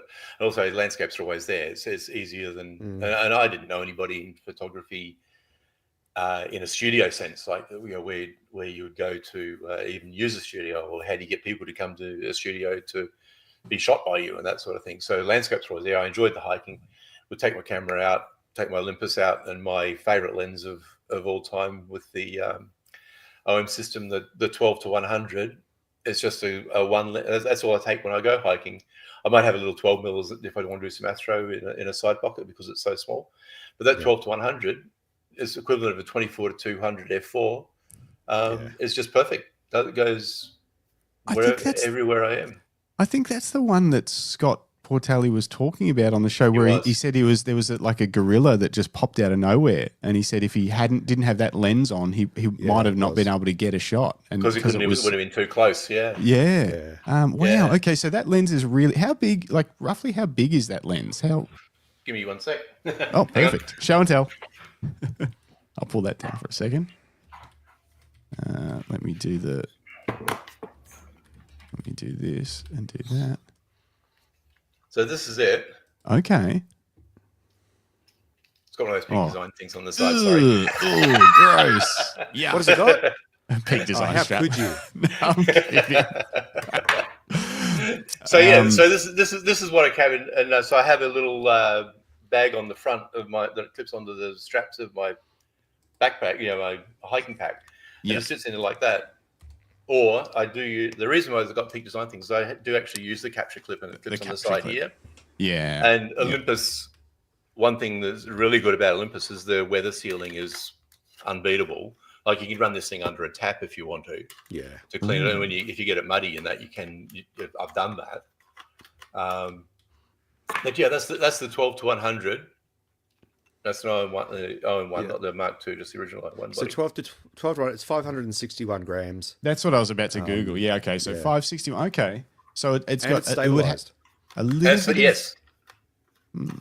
Little bit of front, like slightly front heavy, but not too. A little bad. bit front, but not too bad. The OM1, they have a really good grip on it, which is why the OM3 that just came out, I like it a lot because it's very reminiscent of my film OM1 and OM2s. But just not having that grip would limit you to smaller lenses, I think. It's just too hard to hold with it just being flat across the top here. We recently tested the OM3, and they've put their new color dial on the front. Yes, where the grip would be, and with a heavier lens, that would be such a pain in the ass because it's sharp. It digs into you. Yeah, and it's sort of right where your finger rests when you're trying to support a lens, and it was. But I actually didn't mind the ergonomics of it without a grip. But you're right with lighter lenses, with heavier lenses. You want to use those 1.8 primes that I was talking about before. Yeah. Ideal match. Absolutely. Exactly. I think I shot, was it the 17 mil you sent me, Justin? Yeah, we had the 17 and the 25. I did a fair bit with the 25 because I'm 1.8. 1.8. I sort of gravitate towards the 50 mil focal length. And with those lenses, it felt wonderful. Just a nice light sort of, it was a pretty good ergonomic camera. Let's just jump in with a quick comment because someone's saying farewell. Oh. Ernesto, guys, as always, a great podcast. Unfortunately, I have to leave work. Sorry, I have to leave to get at least some hours of sleep before my workday starts. I will reach... Oh, gosh, my eyesight's terrible. I will watch the rest in my lunch break. And these are new glasses. Thanks for joining us, Ernesto. Thanks, Ernesto. Good to see you again. Good night. Speak dreams. Dennis says the 12 to 100 stabilized combined with the internal camera stabilization, which is otherwise known as IBIS, which should be in every camera in 2025, but it's not, means insane long exposures handheld. How long do you reckon you can get, Dennis, on a 12? Or what do you reckon, Geoff? What could you handhold at the 12? I've handheld 6 seconds. Whoa. What? Really? Yep. Standing at Hamer Hall, taking pictures of the city at night, leaning against the wall and holding your breath, basically. Wow! I got 6 seconds out of it. That's nuts. That's crazy. Very, very cool. Oh, which is why I was saying you want to go hiking now, taking a tripod. You don't. Unless you're going to do long exposure, like real proper, 30-second exposures or astro work, you don't really need the tripod. The stabilization is really good. Dennis says 10 easy. You need to feel it to believe it. 10 easy. 10, wow. I need to see it. I need proof. Yeah. 6 second brace against. I was just reading the other question that came up. 6 second brace. Yeah, just like holding arms, fully braced in. And I was leaning against the side of Hamer Hall. Yeah. Yeah, not 6 seconds mid-stroll, walking through the city without stopping kind of thing. And not like the way the kids these days take pictures, like looking at the back of the screen and holding them out like this, which I can't cope with. I have to do that. the way people are taking pictures like this all the time does my head in. Yeah. It's a different world, although I am guilty of it sometimes these days. I think because I'm shooting a lot of hybrid photo and video, and when I'm shooting video, I often hold it out, and then sometimes I'll keep doing that when I flick back to photo, and then I'm like, oh, this is actually not as easy to see as if I do the viewfinder, but I just have it. You know, it's And there's and you got to say, articulated screens. Thank God for articulated screens. They are just unbelievable. Getting high shots and low shots and that. Yeah. Then I get it. But it's just when the default position of taking a portrait of somebody, they'll hold it at arm's length. Is out. It's odd. Articulated screens have been a game changer. It's another thing. If you don't have an articulated screen or IBIS in 2025 and you release a camera without those things, Sony, sorry, that would be insane. That would be absolutely insane. Why would you? We can't help ourselves. Actually, anyway, okay. Speaking of Sony and the RX1R, because I know that's what we're referencing. Metapixel just did their review. What did they say? Some of the things we've talked about on the show. They talked about how the lens isn't stabilized. They just didn't bother to update it. It's like a 10-plus-year-old lens with nothing different. The fact that the screen is fixed, it's not articulating. They said, why on earth would you do that? Why would you limit? Especially when the previous version had it, and then they went backwards. That was kind of weird. Do you keep up with with that sort of stuff, Geoff, or are you like you're locked into Olympus, so you don't look at any other? Oh no, I look at it. I follow all sorts of camera things. I'm a bit of a gear nerd. I like it. Unite. So are we. Yeah. Yeah. Okay. What were your thoughts? Did you follow the RX1R Mark III that got released? I only once I saw the price, I thought, wow, that's a lot of money for it.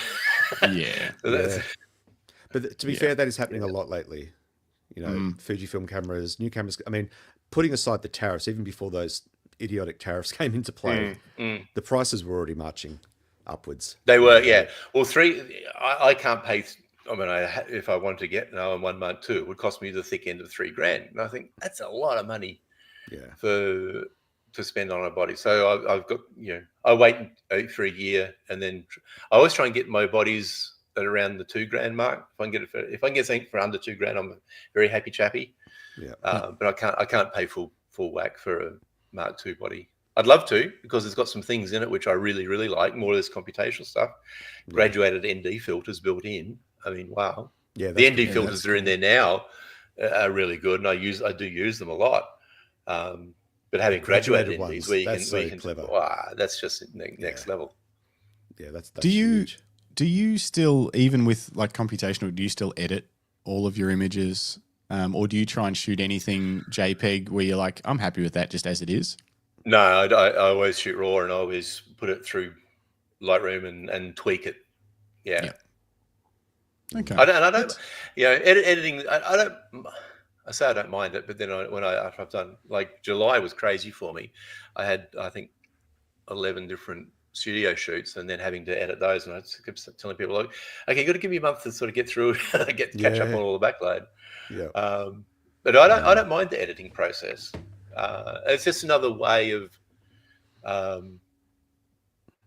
being creative or getting the most out of whatever you've caught. Yeah, I agree. I don't mind it either. But I have a very strict kind of light touch approach that I impose on myself. That I want to try and do as much as I can in camera. I'm shooting with Fujifilm, and I shoot raw and I edit. Rarely do I shoot JPEG only, or even a combo of the two. But yeah, I agree. I think it's part of the process. It's part of the. I've taken this moment in time away to work with it and create something that's appealing. So yeah. But other photographers hate the editing process, and that's why a lot of these AI solutions around cropping, culling. A lot of people are going to flock to that because they don't want to sit in front of the computer for days. It then loses your connection to the photo. It loses your ownership of the photo almost if you're letting AI programs take over and make all those decisions for you. Yeah. You've literally just been the monkey who took the selfie and copyrighted his own image, which was just an interesting concept in itself. The wildlife guy, guy that left his camera out and the monkey took a picture, and then he didn't have copyright of his own picture. That's gold. I mean, that's how it is. Like, who presses the button? Yeah, that's right. That's right. Dennis says he's trying to find Geoff's website. I'll put it in the chat. Is it? Yeah, we can put it in the chat. Is it supposed to be public? Like, we're going to show it. Yeah. It's supposed to be public. Yeah. We'll throw it so in the chat. and literally, it's just an Adobe portfolio website. Yep, correct. Yeah. I've dropped the link in the chat, guys. So have a look. Speaking of which, I'll pull it up now. I'm going to pull up because we were just talking about studio shoots, and you said you did how many in July? 11. Wow, that's insane. That's it. It was crazy. Yeah, that is crazy. Okay, so and it's all And so tell us about your studio shoots. Firstly, like where is the studio? What studio is it? So I belong to Melbourne Camera Club, if I'm allowed to name drop things like that. Not because I'm a great club person and go along to all the events and go to their meetings, things like that. But they have a studio there, and the studio's I'm not letting any secrets out, but it's like $100 for 6 hours. And so you can go in and basically there's a booking system. You go in online, you book a space, book a time, and you can be there for the day or for the night. You know, I do a lot of things at nighttime as well, because that's when people are able to get in. It's all. I tend to bring all my own lights and things these days because I'm pretty heavily into the Godox strobes and things now. So I tend to bring all my lights. One of my toxic habits is I bring everything I own every time I go into the studio to shoot. So I load up the back of the Suvi, and it's like takes me 10 minutes to get everything inside, and then have to break it all down again to take it home. But that's just me. So I use the club studio a lot, and it's just really convenient. Yeah. I'd love to have my own studio. One of my dreams would be to knock down the garage out the back and build a 2-car garage, but make 1.5 story height, so you get some roof space in there, and have the studio at home. If it actually won I went on Millionaire Hot Seat, and if I'd won the Millionaire Hot Seat, that would have been done. But I bombed out on the last question. Oh, you were right, were you? I didn't get it. Yeah. Yeah. Oh wow. So close. Close. Got the last question. Got the $100,000 question and got it wrong. And if anybody asks me about the star Vega and what constellation is, I'll kick them. Damn. Oh dear. Damn. Do you do some astrophotography and curse the sky? Yeah, I do. Just bring that one into Lightroom. I'm not just taking remove your it. picture. Yeah, that's right. Yeah, you're gone. Yeah. Yeah. So, you know, you were doing landscapes as a result of the walking and the hiking. Yes. What led you into portrait, beauty, and those sorts of genres? I like the idea of outdoor photography is great, but you can't control anything. You can't control the weather. You can't control the conditions, and you can't, you go somewhere. It's like you have to travel to somewhere to take best advantage of it. In a studio, you've got 100% control, and I'm enough of a control freak when I want to construct something like this to want to be able to control everything in there. And then I started watching YouTube videos about how studio lighting works. And you start off with a black frame, and nothing will appear in your frame until you've put it there deliberately. And so the control you've got over these things is just what I like. Then you can build up a scene. You can layer light on top of each other. Yeah. To build an emotion, build a feel, build a picture that you want to create. I went to Geoff, I was just going to say I went to a Joe McNally workshop. You familiar with Joe McNally? Yes. Yeah. I went to a Joe McNally workshop, and I don't remember how many times he said it, but yeah, he did exactly that. He showed everyone. He obviously had the screen hooked up to his camera and all that sort of stuff, tethered, and he was like, "This is what the camera can see. See, black frame. We only see that which we light." He said, "We're in this big room. You can see the background is ugly, but look, I've set it up. So now we've got a black frame, and let's start introducing light that we can control." And I was like, it was such a visual representation of how you can use strobes to construct a scene, even a scene that looks different to what's presented in front of your eyes. You know, the background was grey. He was like, "Look, grey background. Okay, now it's black. Yep. Now it's white. Now it's You know, white. like, Yeah. That's right. That's right. And it was really cool. Yeah. No, I really enjoy that side of things. Talk to me about, so these studio shoots, do you work with, in terms of like coming up with a concept for what the shoot's going to look like? Is it a collaborative approach? Is it your idea? Is someone else coming up with the styling and the ideas, and you're then creating the lighting around it and photographing it? Like, how does it, it's like one like this, how does this come about? That was my idea. That was basically, we wanted to do a gold shoot using gold leaf. Just we'd seen images. I'm a total Pinterest. I was going to say a bad word. I love Pinterest a lot, and so I have mood boards on Pinterest for everything. And a lot of time, when some of my subjects will approach me and say, "Hey, I've been through your Pinterest thing, and I want to do this," because I've created a mood board, which is just a collection of images that other people have done, and we try not to replicate it, but we try and use that as the inspiration to sort of build. Okay, I love this image. What can we do to make it our own, or what can we do to have you in it to make it more personal to you? So yeah, it goes that way. I don't often work with a stylist. I have done. Worked with. I did some collaborations with a girl who was starting her makeup. She was a hair and makeup person, and she said, "I just need somebody to take pictures. I've got all the ideas. I want you to come and just take the pictures for me."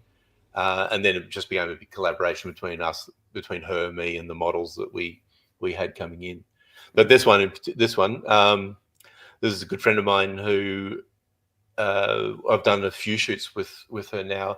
And I think one of the best things that you can have when you're going into experiment and trying out different things in studios is basically to find, you give them the title of a muse, somebody that you can just call and say, "Hey, I've got this idea. Are you up for coming in just to seeing what we can do, what we can shoot inside?" I did some workshops with, there's a photographer here in Melbourne, obviously we know him, Peter Coulson, and he has his assistant Beck. Well, she's just there all the time, and anytime he comes up with a new idea, he wants to try something out, he has that person that he can just call and just go and experiment, go and try something new, and that's how he develops his craft so well. And having somebody like that, we had this idea, we want to do a gold leaf shoot, and say, "Hey," and she was up for it. In fact, this happened out at last minute because the girl that initially had to do this pulled out 24 hours before the shoot was planned, and Maria said, "Yep, I'm up for it. When do you want me to be there?" So that worked out quite well. Yeah. Okay. So and so most of these shoots that you do, is it generally, because if these are for model portfolios and stuff like that, I guess a lot of the time, is it how do you approach pricing and that kind of stuff? Is it always free because they're also a model and they're providing their time and expertise? Yeah, a lot of them are what they call TFP, which is the standard think time for print. So the photographer gives his services for free. The model comes in and models for you for free. What I'm winding that, having done 11 shoots and things in the last month or so, and winding that back a bit. And so I'm doing more a cost recovery type thing. Like, it costs me money to hire the studio, even though I'm a club member. And so now I'm basically doing cost recovery. And sometimes we do charge things. I do like engagement shoots, or not engagement, maternity announcement shoots and things like that. And that they'll be paid. If somebody wants their photos to send to an agency and they're going to make money out of it, then I'll charge for those sorts of things. Yeah, okay. But a lot of the time, it's a collaboration exercise between the two of us. Is it possible to make money out of this kind of work? Yeah, I haven't found the key to it, but I think it is. Somebody's making money out of it. But yeah, okay. I think it's another one of those examples where, like for some people who have a full-time paying job and they can do this sort of stuff on the side. Yeah.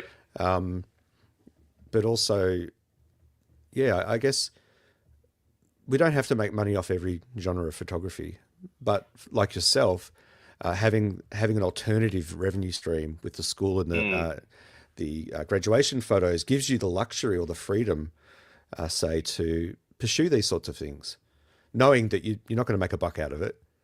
In fact, it's probably going to hurt a little, but I'm going to learn so much about it in the process and enjoy it, and build these networks with people that you can call upon as your muse or as a model, whatever it is. It's interesting. That's for sure. Dennis says these are super fun, mate, and they are. They're very, very interesting shots. And it's that kind of work that it's the opposite of my photographic skill set. I don't know. I'm way more documentary, and I can control lighting in a studio, but if you give me a blank canvas and say, okay, do something, I'd be like, I guess we're just going to shoot on that white wall then. Like, it'll just be a model in front of a white wall. I very much am sort of shoot what I see, and then I can control the situation. Give me a sunset and some strobes and stuff, and I'll do something cool. But if you say, here's a blank room, go nuts, I freeze up. I don't have that, I don't know what you call it, creativity. I don't have that being able to visualize something and then figure out how to create it from scratch. The breaking down of an image that you see, because I'll go through Pinterest things, and then I'll see something saying, how did they do that? How did they actually build that? Where were the lights? Where was the construction of how that image was created? I just really enjoy that sort of thing. But you do things that I would never do. Like, you couldn't pay me enough to be a wedding photographer. So everybody has their own different thing. It's definitely a different thing. And I don't do it as much anymore. We put the link to your portfolio site in there. There is a ton more work on there as well. I didn't want to dig too deep because there is a little bit of stuff that YouTube would probably not love us to put live. A few not safe for work, not safe for YouTube shots. But if that's what if you're keen to dig into Geoff's work a bit more, just follow the link and have a look through. There really is some, really vibrant, different colors that you've used to create the scenes and stuff like that. There's some things like the ones I did that's sort of one of my ongoing projects is those work I've been doing with buildings. Just basically take pictures of the skyscrapers and then editing them down to almost taking everything out, all distractions out, and leaving them to representations of what the building is, right? It's a little more abstract, surreal type things. Yeah, I love it. That's very cool. I love that building. Have you seen it from the laneway looking straight up? They call it the Beyonce building because it's got with those boulders on the sides. So like big, if you look at it from the street underneath, it looks the curves look something completely different when you're looking at it from looking at it up that way.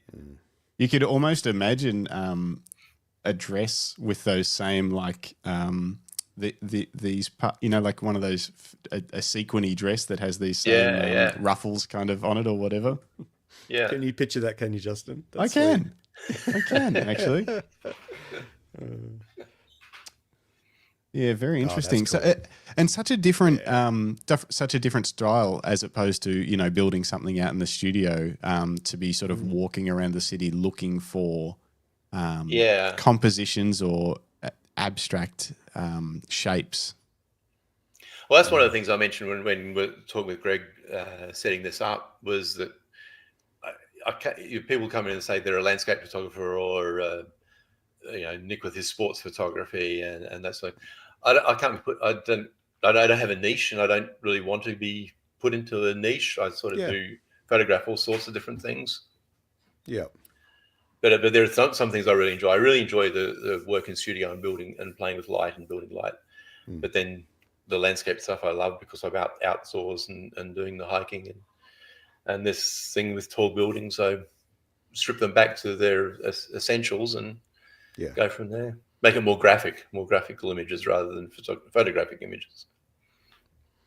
It's very cool. Where Very do you nice. want to take it from here? Like you said, you want to make it self-funding, and obviously that's kind of a business goal. But what about photographically? Like what are there things that you want to learn? Are there things you want to dig deeper into? Is there a project or something like even a thought of a project that you'd like to do? Do you want to have an exhibition one day? What are you hoping to achieve? I would like to do an exhibition one day. That'd be my main thing. My interim goal would be to, because every year I make a calendar as Christmas presents, basically for our family. So I make like 30 of these calendars, and that's the Christmas presents I do every year. So I would like to. One of my projects or goals in the interim is to expand on that and make a book, like a photo book. Oh, yeah.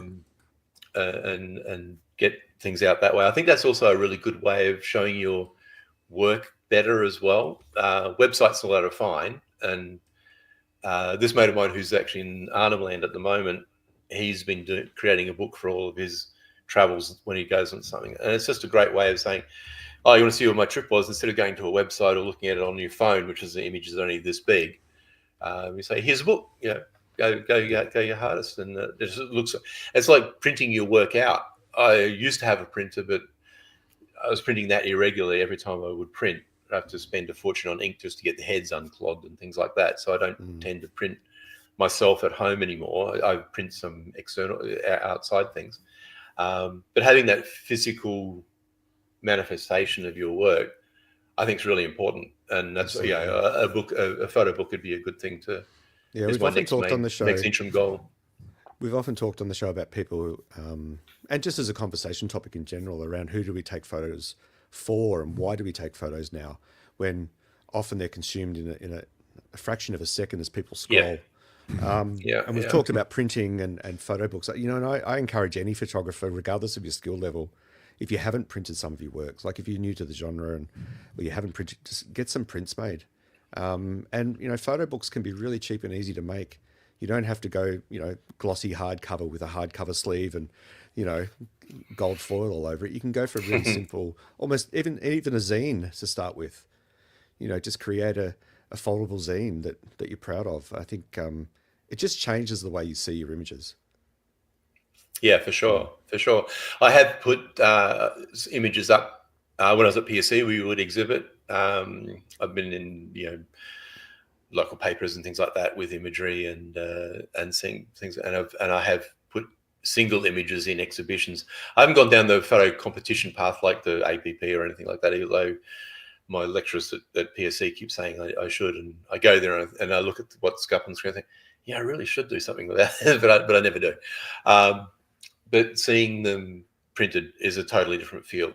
Yeah. I don't know who said it. A lot of people have said it, but your photo isn't finished until it's printed, until you've got a physical representation of it. I just bought a new printer. It's still in the box. I'm terrified that it's going to have clogged heads. I'm thinking I'm not even gonna get it set up until I get back from New Zealand, because I'm going to come back and it's going to have clogged heads. And you just reminded me of that, and because it is the worst when it's the worst. Go through so much ink, and ink's worth more than gold on a gram by gram basis. It's expensive, isn't it? Yeah. It's crazy. Question here from Dennis. Let's jump to that. So Geoff, what is the thing, place, images that you find most joy making? Around. So I think broadly speaking. Where do you find peace? Yeah. Where do I find peace? Well, initially when I started photography, I would just do these late night walks. I'd find the solitude, and that's why I like going out hiking. Because when I hike by myself. I don't, apart from when I go on the hikes with Cam. A few times, the walls of Jerusalem images that you saw before. I was out there for 4 days in the middle of the snow. Didn't see another soul. It was great. Just sort of walking around, you follow wombat tracks in the snow and see where they lead, that type of thing. It's just that solace, that peacefulness that I look for at nighttime, look for in the quieter parts of the city, in the laneways and things like that, when there's nobody else around. So lockdowns are really good for that. Because you get out there was nobody there. I also find a lot of satisfaction and comfort and I don't know. I feel happy in the studio and constructing something piece by piece by piece, and then seeing a final image that way. Yeah, it's interesting, isn't it, that just the difference studio work is, because like you said, you're adding light to create a composition. It's a very different approach to, doing street photography or whatever it may be. I've tried street photography, and I feel really awkward doing street photography, taking it's almost like I'm sniping pictures of people on the sly, and I feel uneasy about that sometimes. Yeah. Some people do it really well, and some people are really upfront about it. Like there's that Japanese guy who got into all that trouble, basically holding cameras in people's faces as they're walking past and setting off his on-camera flash and catching all his expressions. Well, I mean, that's photography, sure. It's not something I could feel good about myself invading somebody's space like that. Fair enough. And I feel that I don't have the idea that taking a photograph is capturing somebody's soul as such, like some cultures may have had. But you've got to be aware of the intrusiveness of what you can do, and the fact that they've got no control over what you've captured and how it's being used afterwards as well. I'm trying to be a bit more mindful of that. So why a lot of my imagery, apart from the studio things, are of landscapes or of static objects and things where the people aren't a big thing. People, yeah. It's really tough because it's exactly correct. You're kind of invading someone's privacy essentially a little bit. I'm not saying legally or anything, because obviously people out on the street, it's all fine. Yeah, it's all fine, exactly. But on the other hand, as soon as someone is aware that you're taking photos of them, they change. And capturing them living life, doing their thing. And I do this a lot, and it's never completely natural, but I do it a lot in workplace situations or anything like that. Once people can forget that you're there, or think that you're there to do other things, that you get really great images of people just going about their normal day or their work or whatever, that documentary style of stuff. And it's a tough thing to do on the street, because as soon as someone notices you, it completely changes. So getting photos of them before they notice you is the best way to get sort of natural life street photography. But to do that, you have to do it without them knowing. And then that's right. Yeah, and it's tough. Yeah. It's a tricky balance.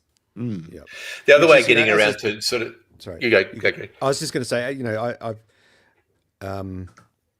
I started out in my digital age as a street photographer.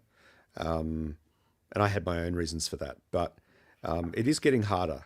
I must admit, people are a lot more cautious about people taking photos. People have a often incorrect perception of their privacy and rights.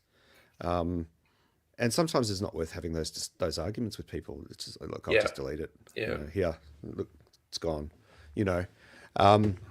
So it is an interesting genre in that respect, that yes, you are taking photos of strangers and you're not seeking permission.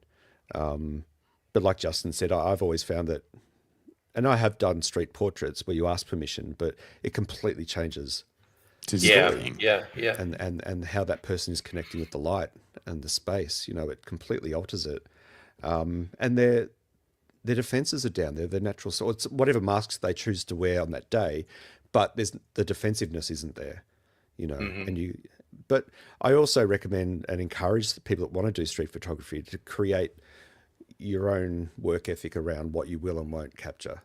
I don't photograph kids. I don't photograph homeless people. So I've got a rule book of my own that I hold myself to. It's an interesting genre. It's always been contentious.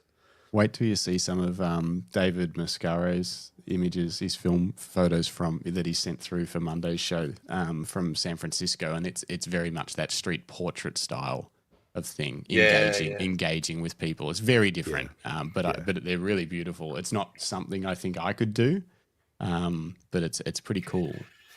There are some real experts at that, capturing that sort of thing. There's a guy here in Melbourne, Chris Chonotto, can't think of his last name, who Humans in Melbourne. It's like it follows on the Humans in New York type thing. Yeah. We need to. He uses camera straps, Greg. We need to get him on the podcast. Yeah, for sure. Yeah. Right. Yeah, It's in the videos and stuff that he posts. I know I keep forgetting. I keep meaning to tell you. I'm like, we got to get him on. Yeah. What is his name? It's humans. Humans in Melbourne is the page, I think. Yeah, I'll find it. It's Chris. It's like Chinotta or something like that. I follow him. Yeah. Yeah, But he does a really cool thing too, which actually I got an idea from him, which I use in my studio when I'm doing these portrait things.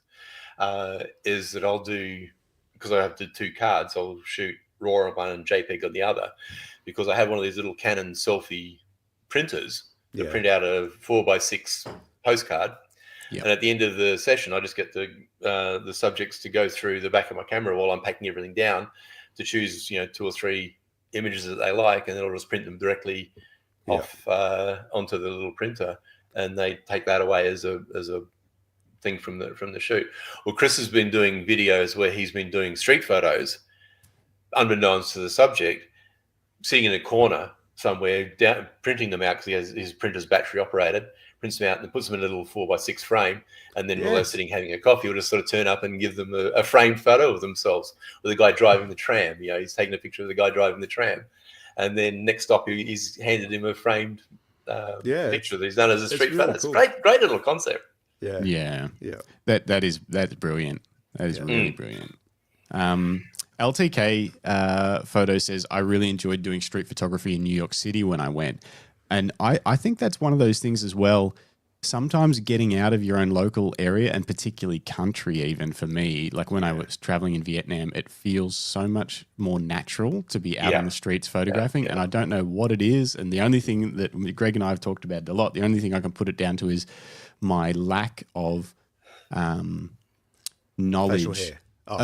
My lack of facial hair, and my lack of knowledge of really understanding the local culture, to being that little bit more unaware of what people are thinking and feeling about me. And so I kind of just, I'm not hyper fixating on like, oh, is that person watching me? Is that person wondering what I'm doing or anything, like that. When you walk around Melbourne, you're kind of completely aware of how everyone's acting, because that's the way you act. You go to another country and it's sort of, I don't know, it seems to just disconnect me from that, and I don't worry about it as much. I don't know. Yeah, it's weird. I'm sure they're all still thinking I'm weird. Little blissful ignorance when you're overseas. I found that when I was in Japan a lot, that I felt freer almost. Less judged. It's liberating. It really is. And once you can get over that hurdle, then I think that's when you produce some of your best work on street photography, because you're basically an observer. All you're doing is you're catching the way the light reflects off what's around you, and Roy's got some good comments. I'd like street photography more without all the people, and all Aussies are weird. Oh, well. Yeah, you're right. So, we're all a little crazy. That's right. Yeah. I mean, we're surrounded by water. We are. Still isolated. Yeah. Should we talk before we end the show, because it is almost 2 hours in? Should we talk a little bit about BFOP, since you've been so many times and you're going back again this year, and we're going back again this year? Yeah. Have you got any highlights from other years past, or anything you're looking to forward to this year? Anything you'd like to see there? Like to see. I just think more of the same. I've enjoyed every time I've been there. The shenanigans and things at night time are always unbelievable. The workshops are great. The opportunity of just trying something new. I mean, you go there and you can do a shibari shoot or something like that, which is not something you're going to do all the time. Yeah. That said, that's actually led to doing some of those outside of BFOP as well. So that's been fun. But just the opportunities to expand different horizons is what makes it so special. And the fact you're there with there's 500 people or something this year. Yeah, 550. Taking over the town. Everywhere you turn, you're going to bump into photography, and you're going to, like I said, I'm a bit of a gear nerd, and we'll geek out talking about photography all day, any day. It's just a really enjoyable thing. Yeah. And you catch up with the same people. You see people. Sorry? Yeah. Sorry, I spoke over you. I was just going to say, what sort of workshops interest you at BFOP?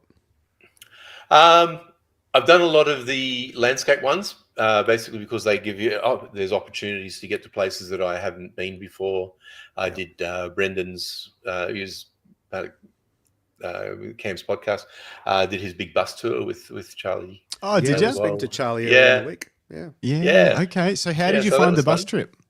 That was good. It was great. Yeah, it was 10 hours. It was a long time, but it was really good. And we went to different places. And what I really enjoyed about it was it's showed me places which I have then gone back to go in to look at in more depth.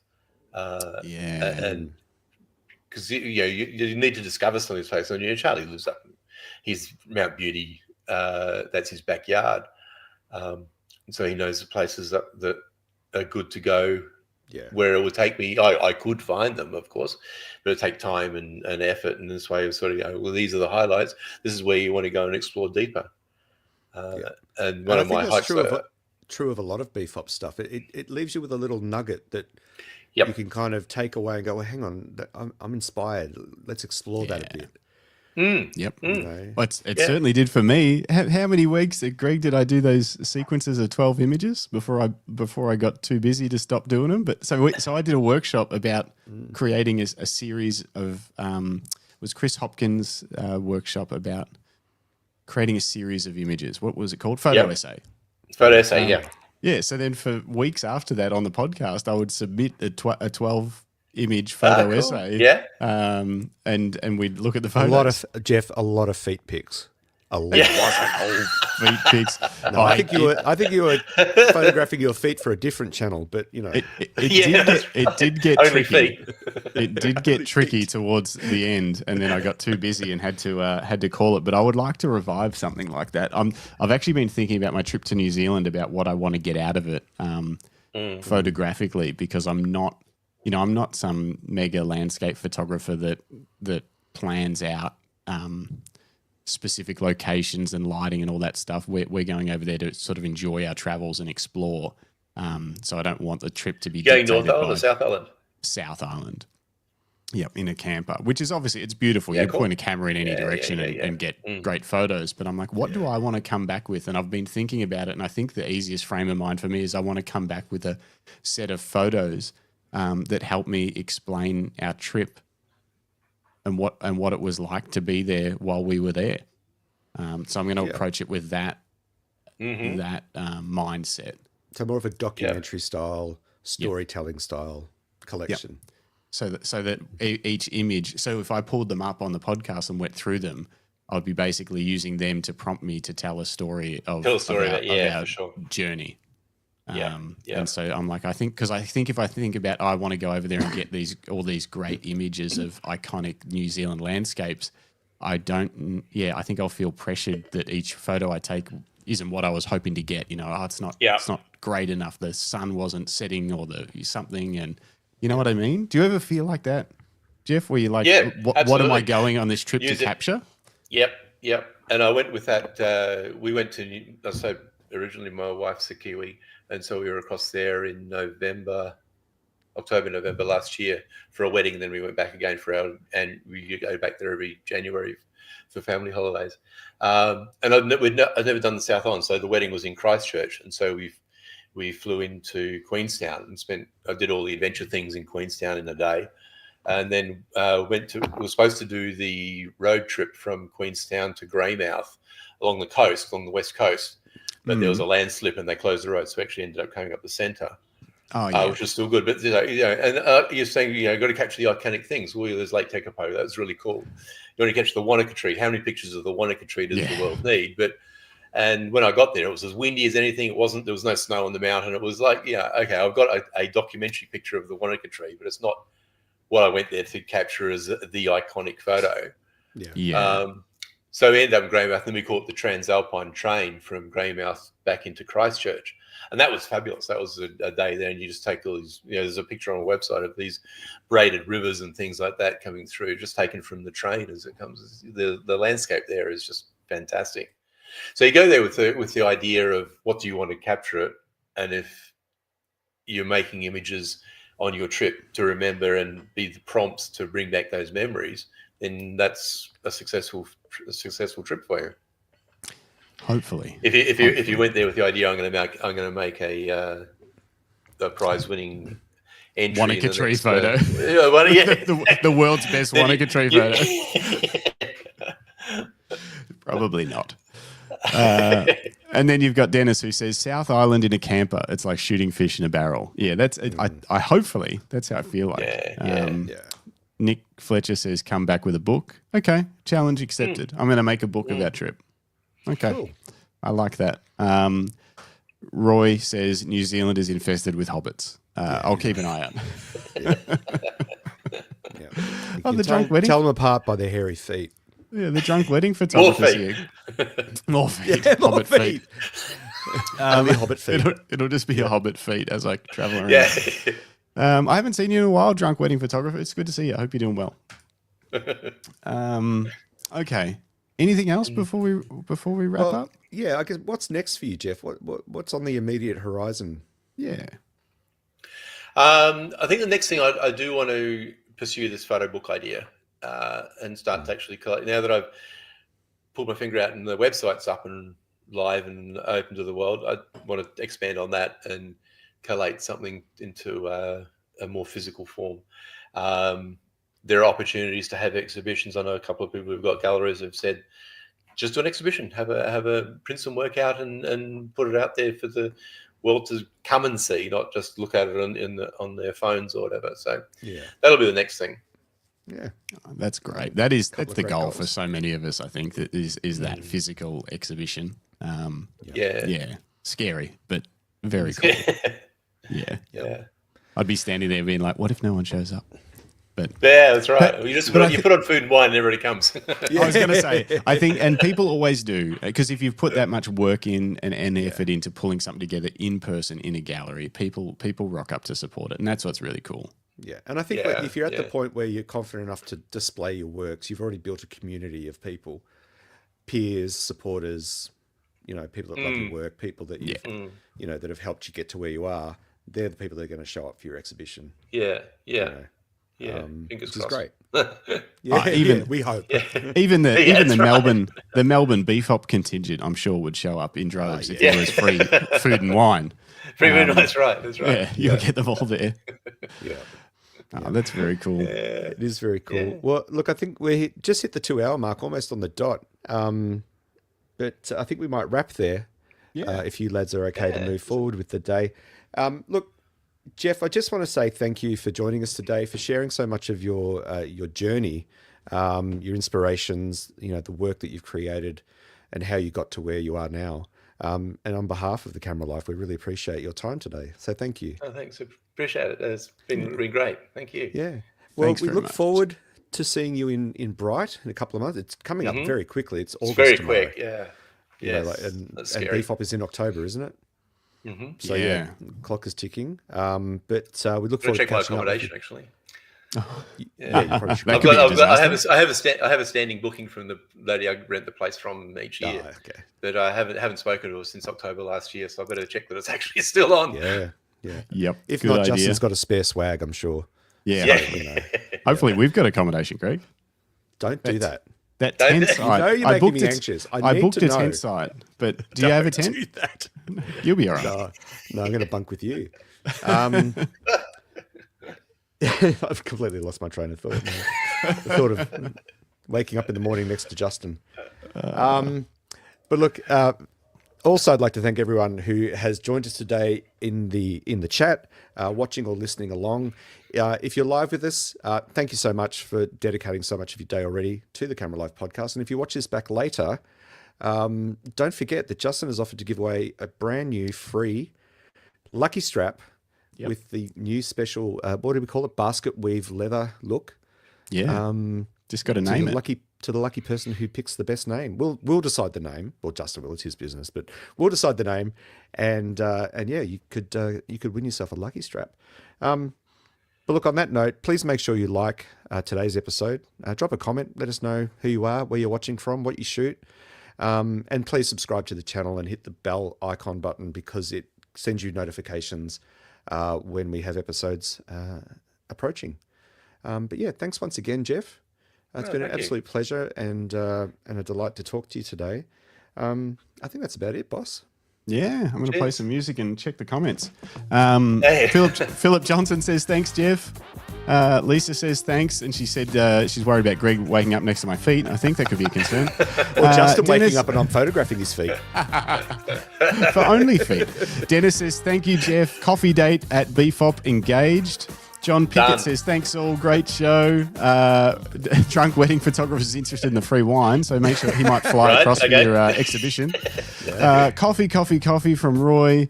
Rodney's keen on the wine as well. Everyone's keen on the wine. And Marco, thank you very much. I will be going to Milford Sound. I'll be looking out for those mossy trails and fill up the fuel tank before we go. Thanks LTK and everybody else that was here. Nick, all the legends, and we'll catch you guys in the next one. Yeah. See you then. Bye, guys. Thanks, guys.